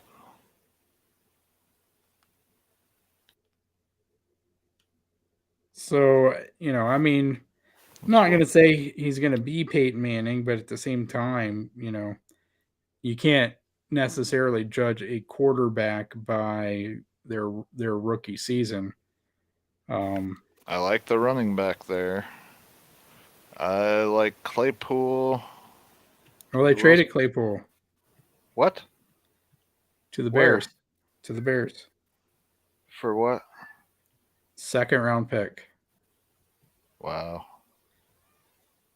Freaking Bears, man. Let's see. They're good at getting people, but Oh, it was even worse than that, Aaron. it doesn't even seem to turn into anything. What was it? So they went 3-13 in Peyton Manning's rookie season. He had 26 touchdowns and 28 interceptions. Yeah.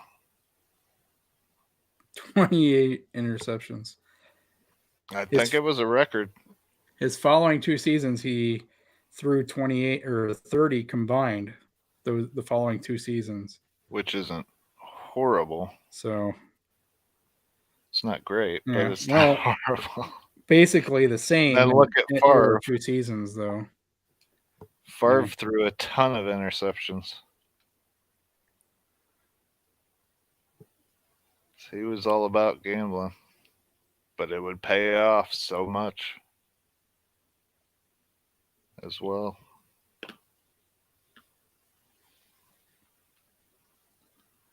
It's definitely hard to compare to older quarterbacks when they had a running game back then.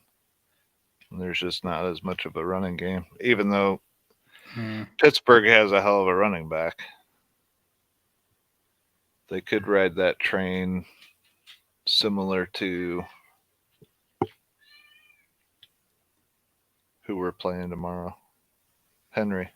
Good Lord. Yeah, I'm tired. I'm just babbling at this point. Yeah, I think we probably hit about the end of the road here as far as this live stream goes, but it's too bad we missed Mike in Sweden, but right. But yeah, we now have what? About 15 hours until the Chiefs and Titans play here, and maybe we'll be up in another 22 hours to do a midnight reaction. We'll see. I don't know. I won't guarantee it, guys, but yeah. I'm going to enjoy it. Hopefully my kids allow me to enjoy it. So that's the key. Right. That's the problem. So which my animals get pretty loud. They're my kids. So somebody with their nails. I want to thank you guys for joining us tonight, though, or this morning, whatever time it is, wherever you're at.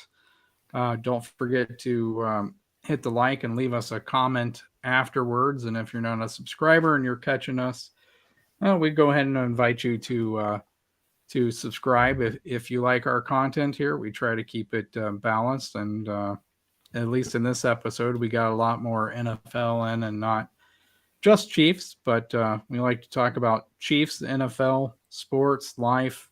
You heard Aaron talk about fishing for a few minutes, and yeah. Thanks for sticking with us, Robert.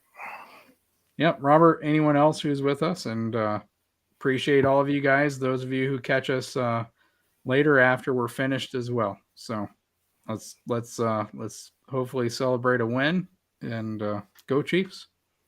Go Chiefs. We'll be back. You got your team, and we got a kingdom. Ready for war, we score and win.